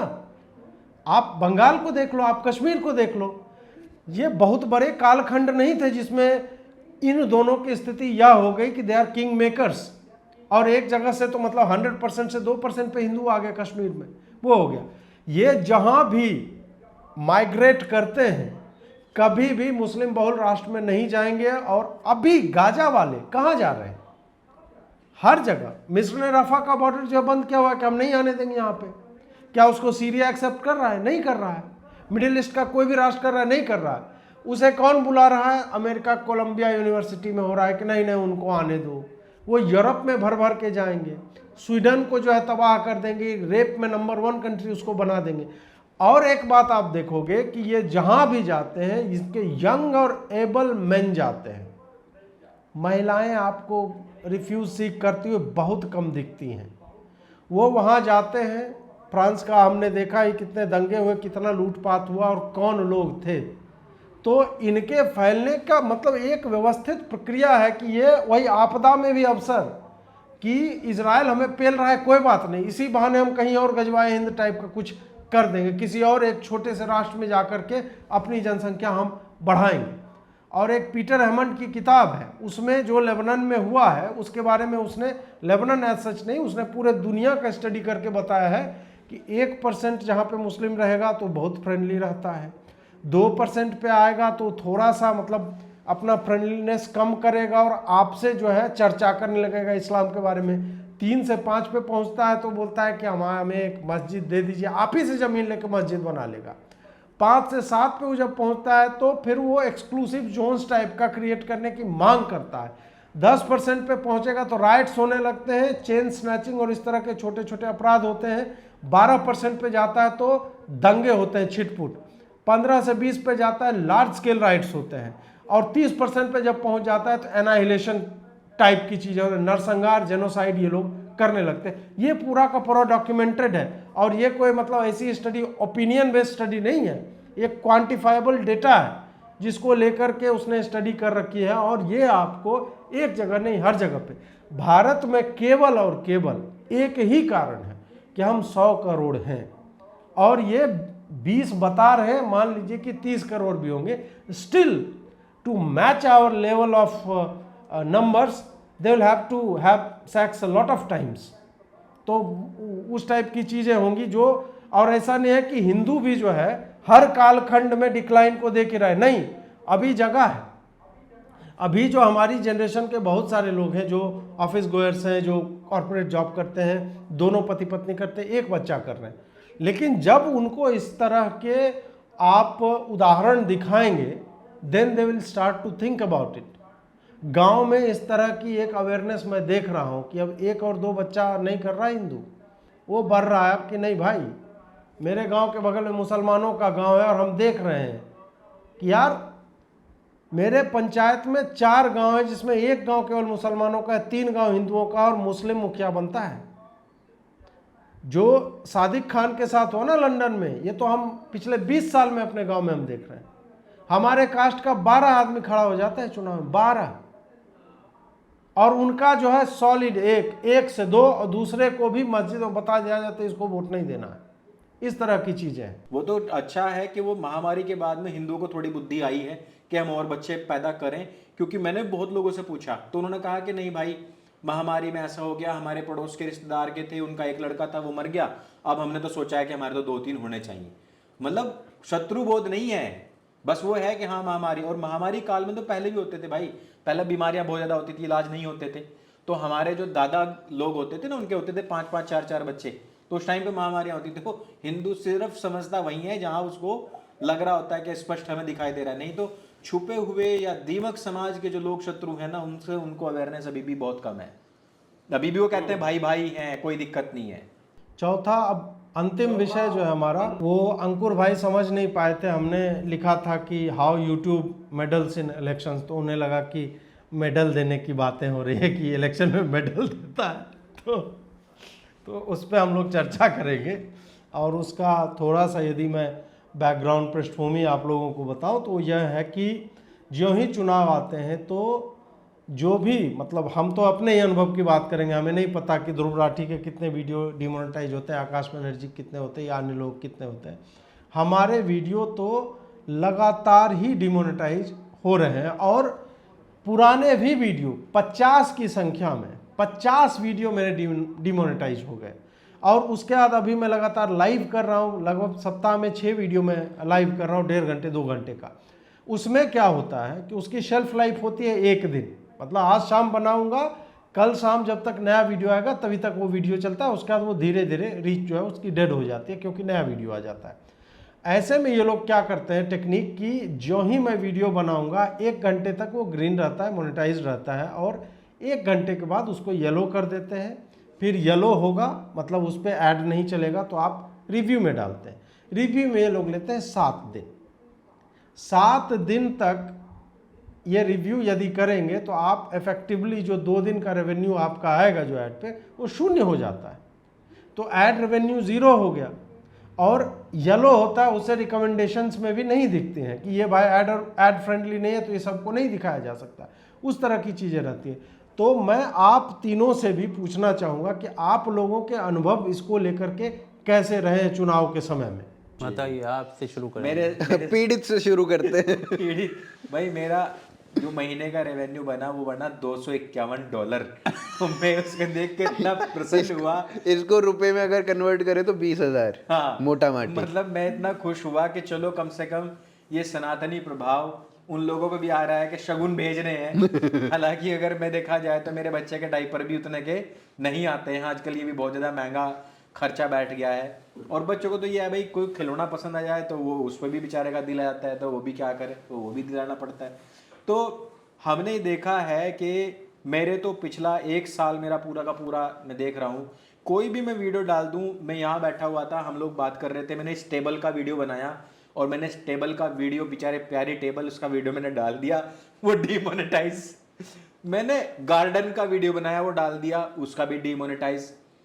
टीवी का ऐसे शांत बैठा था, बिल्कुल खाली बंद टीवी था मेरा, मैंने उसका वीडियो बनाया, वो डाला, वो भी डीमोनेटाइज। तो मैंने बात करी तो वो कहने लगे कि आप ना भाषा पे थोड़ा सा कंट्रोल रखें, आपकी जो लैंग्वेज है वो एक प्रोटेक्टेड कम्युनिटी के खिलाफ जाती है। मैंने कहा कौन प्रोटेक्टेड कम्युनिटी? वही उसी की बात कर रहे हैं कि आप जो पूरे विश्व में तकरीबन 2 अरब हो चुकी है और अभी भी आप उसको ऐसे सहेज कर रखने की कोशिश कर रहे हैं जैसे डायनासोर का अंडा, कि भैया ये आखिरी अंडा बचा है बस, और इसमें से पता नहीं साला मेल निकलेगा कि फीमेल, फिर हम आगे बढ़ा भी नहीं पाएंगे।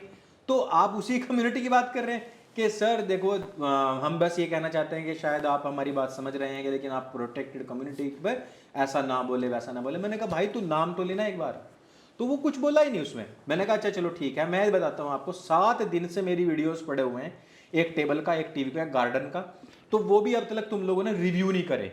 7 दिन तक उसको यार कितनी बार नहीं देख लिया होगा उन्होंने, है नहीं? कि यार कहीं ऐसा तो नहीं कि ये पौधा कहीं मुसलमानों को गाली दे रहा है, इस टीवी में से निकल के आएगा अंकुर आर्य और माँ बहन करेगा, और ये टेबल में से निकल के आएगा कुछ और वो किताबें हवाई को गाली देगा। तो वो चीज 7 दिन से आप कैसे रिव्यू कर रहे हो? तो कह रहे हैं कि आपकी रेटिंग बहुत डाउन है। भाई अब कुछ भी कह लो, तो वो चीज मैंने देखी है। मैं तो एक साल से देख रहा हूं, मैं कोई वीडियो नहीं लगा सकता, मैं कोई स्क्रीनशॉट नहीं लगा सकता, इवन मैं खुद भी नहीं आ सकता। मैं अगर अपने टाइटल में एक मजेदार बात बताता हूँ, एक दिन मैंने अपना टाइटल पूरा डाल रखा था, तो वो हो गया भाई येलो आइकन, तो मैंने उसमें से अंकुर आर्य सत्य सनातन हटा दिया, वो तुरंत ग्रीन हो गया। तो भाई साहब मजेदार बात ये है कि, और वो वीडियो क्या था कि वो मेरे रिपोर्टर ने जाकर के जनता दरबार के लिए पब्लिक ओपिनियन का शूट किया था। उसमें ना मैं था, ना मेरी आवाज थी, कुछ नहीं था, बस वो मेरा नाम अंकुर आर्य सत्य सनातन था। तो वो मैंने जैसे ही हटाया वो तुरंत के तुरंत ग्रीन हो गया, मैंने रिलीज कर दिया। तो अब मुझे अपना चैनल बेचना है, तो अगर किसी को खरीदना है तो बता देना, क्योंकि अब मैं पूरी तरीके से निवृत्त होकर के ना कुछ अलग काम सोच रहा हूं अभी मैं कि वो करूंगा, नया कुछ स्टार्ट करेंगे। अब यहाँ से मैं आप लोगों के प्रोग्राम में आ जाया करूंगा आपके वीडियो डिमोनेटाइज करवाने के लिए, अच्छी अच्छी बातें करके पीछे। ये दुनिया, ये महफिल मेरे काम की नहीं है। बाकी एकेटीके पे भी यही है कि एकेटीके पे हम जो वीडियोस अपलोड करते हैं वो सीधा पीली बढ़ती है, और फिर हम क्या करते हैं, हम उसको दोबारा अपलोड करते हैं, फिर पीली हो जाती है, तीसरी बार, चौथी बार, पांचवी बार, मैं 10 बार करता हूँ यार, 4 5 बार में कभी कभी ऐसा भी हुआ है कि डालने के बाद 4 5 बार अपलोड हमने की है, तो एक बार वो हरी हो गई है तुक्के से, बट अधिकांश वीडियो पिछले करीब 2 महीने से हमारे येलोस में जाती हैं। नहीं तो हमारी पिछले 4-5 साल से तो बहुत सही हिसाब किताब चल रहा था, नहीं हो रही थी, अभी होनी शुरू हुई है एकदम से। जो भारद्वाज ब्रदर्स है उस पे हमारी ठीक है, उसका अब रीज़न ये हो सकता है कि एकेटीके पे हम ज़्यादातर जो हैं पॉलिटिकल इश्यूज उठाते हैं और रीसेंट इश्यूज होते हैं वो। बीवी पे क्या होता है कि हम लोग थोड़ा सिविलाइजेशनल इश्यूज पर बात ज़्यादा करते हैं, तो मुझे ये लगता है। बाकी जो इस पे सोशल मीडिया कंपनीज का है वो तो यार पिछला चुनाव देखा ही था हमने, 2019 के चुनाव में किस प्रकार से वो कैम्ब्रिज एनालिटिका का पूरा वो आया था पूरा। तो उन्होंने ये जो सोशल मीडिया कंपनीज होती हैं वो इस प्रकार की कंपनीज को डेटा बेचती हैं और उसका प्रयोग जो था वो चुनावों में किया जाता है। पिछला चुनाव जो था उसमें फेसबुक से बीजेपी और कांग्रेस दोनों के पेजेस उड़ाए गए थे। अब देखिए जरा, इसमें बड़ा ध्यान करने वाली बात यह है कि कांग्रेस के जो पेज उड़े थे उनमें टोटल नंबर ऑफ सब्सक्राइबर्स या फॉलोअर्स जो थे वो कुछ लाख में थे। बीजेपी के जो पेज उड़े थे उसमें करीब करीब 20 करोड़ थे। आप सोचो कितना वास्ट डिफरेंस है। और ये पूरा टारगेटेड होता है, जो पिछला डेटा दिखाता है वो तो स्पष्ट रूप से दिखाता है कि टारगेटेड है। और इसको आप कुछ भी नाम दे दो, फिर अब अंकुर आर्य के नाम पर अगर आप साला वीडियो को डिमोनेटाइज कर रहे हो तो फिर तो इस चीज़ को कुछ भी नाम दे दो, इस चीज़ को हेट बोल दो, इस चीज़ को। अब हमारा जो चैनल है एकेटीके जो है उसमें हम भाषा का प्रयोग भी ठीक रखते हैं, उसमें बात भी फैक्चुअली की जाती है, डेटा के अनुसार की जाती है। उसके बावजूद यदि इस टाइप का एटीट्यूड है तो साला at the end of the day क्या होता है कि जो क्रिएटर होता है ना उसके दिमाग में आता है कि चलो निकलो, जैसा अभी अंकुर भाई कह रहे हैं कि भाई मैं तो चैनल बेचो और कुछ और काम सोचो, तो क्रिएटर के दिमाग में ये सारी चीज़ें आती हैं क्योंकि उसके पास स्ट्रीम ऑफ रेवेन्यूज़ जो हैं वो ज़्यादा नहीं होते हैं। मे बी कुछ लोग सहायता कर देते हैं, मे बी ये जो दूसरा होता है ये साला डिमोनेटाइज ही हो जाता है। तो स्ट्रीम ऑफ रेवेन्यूज़ जो होते हैं क्रिएटर के पास वो बहुत कम होते हैं और इस कारण से ऐसी समस्या आती है जैसे अभी अंकुर भाई कह रहे थे।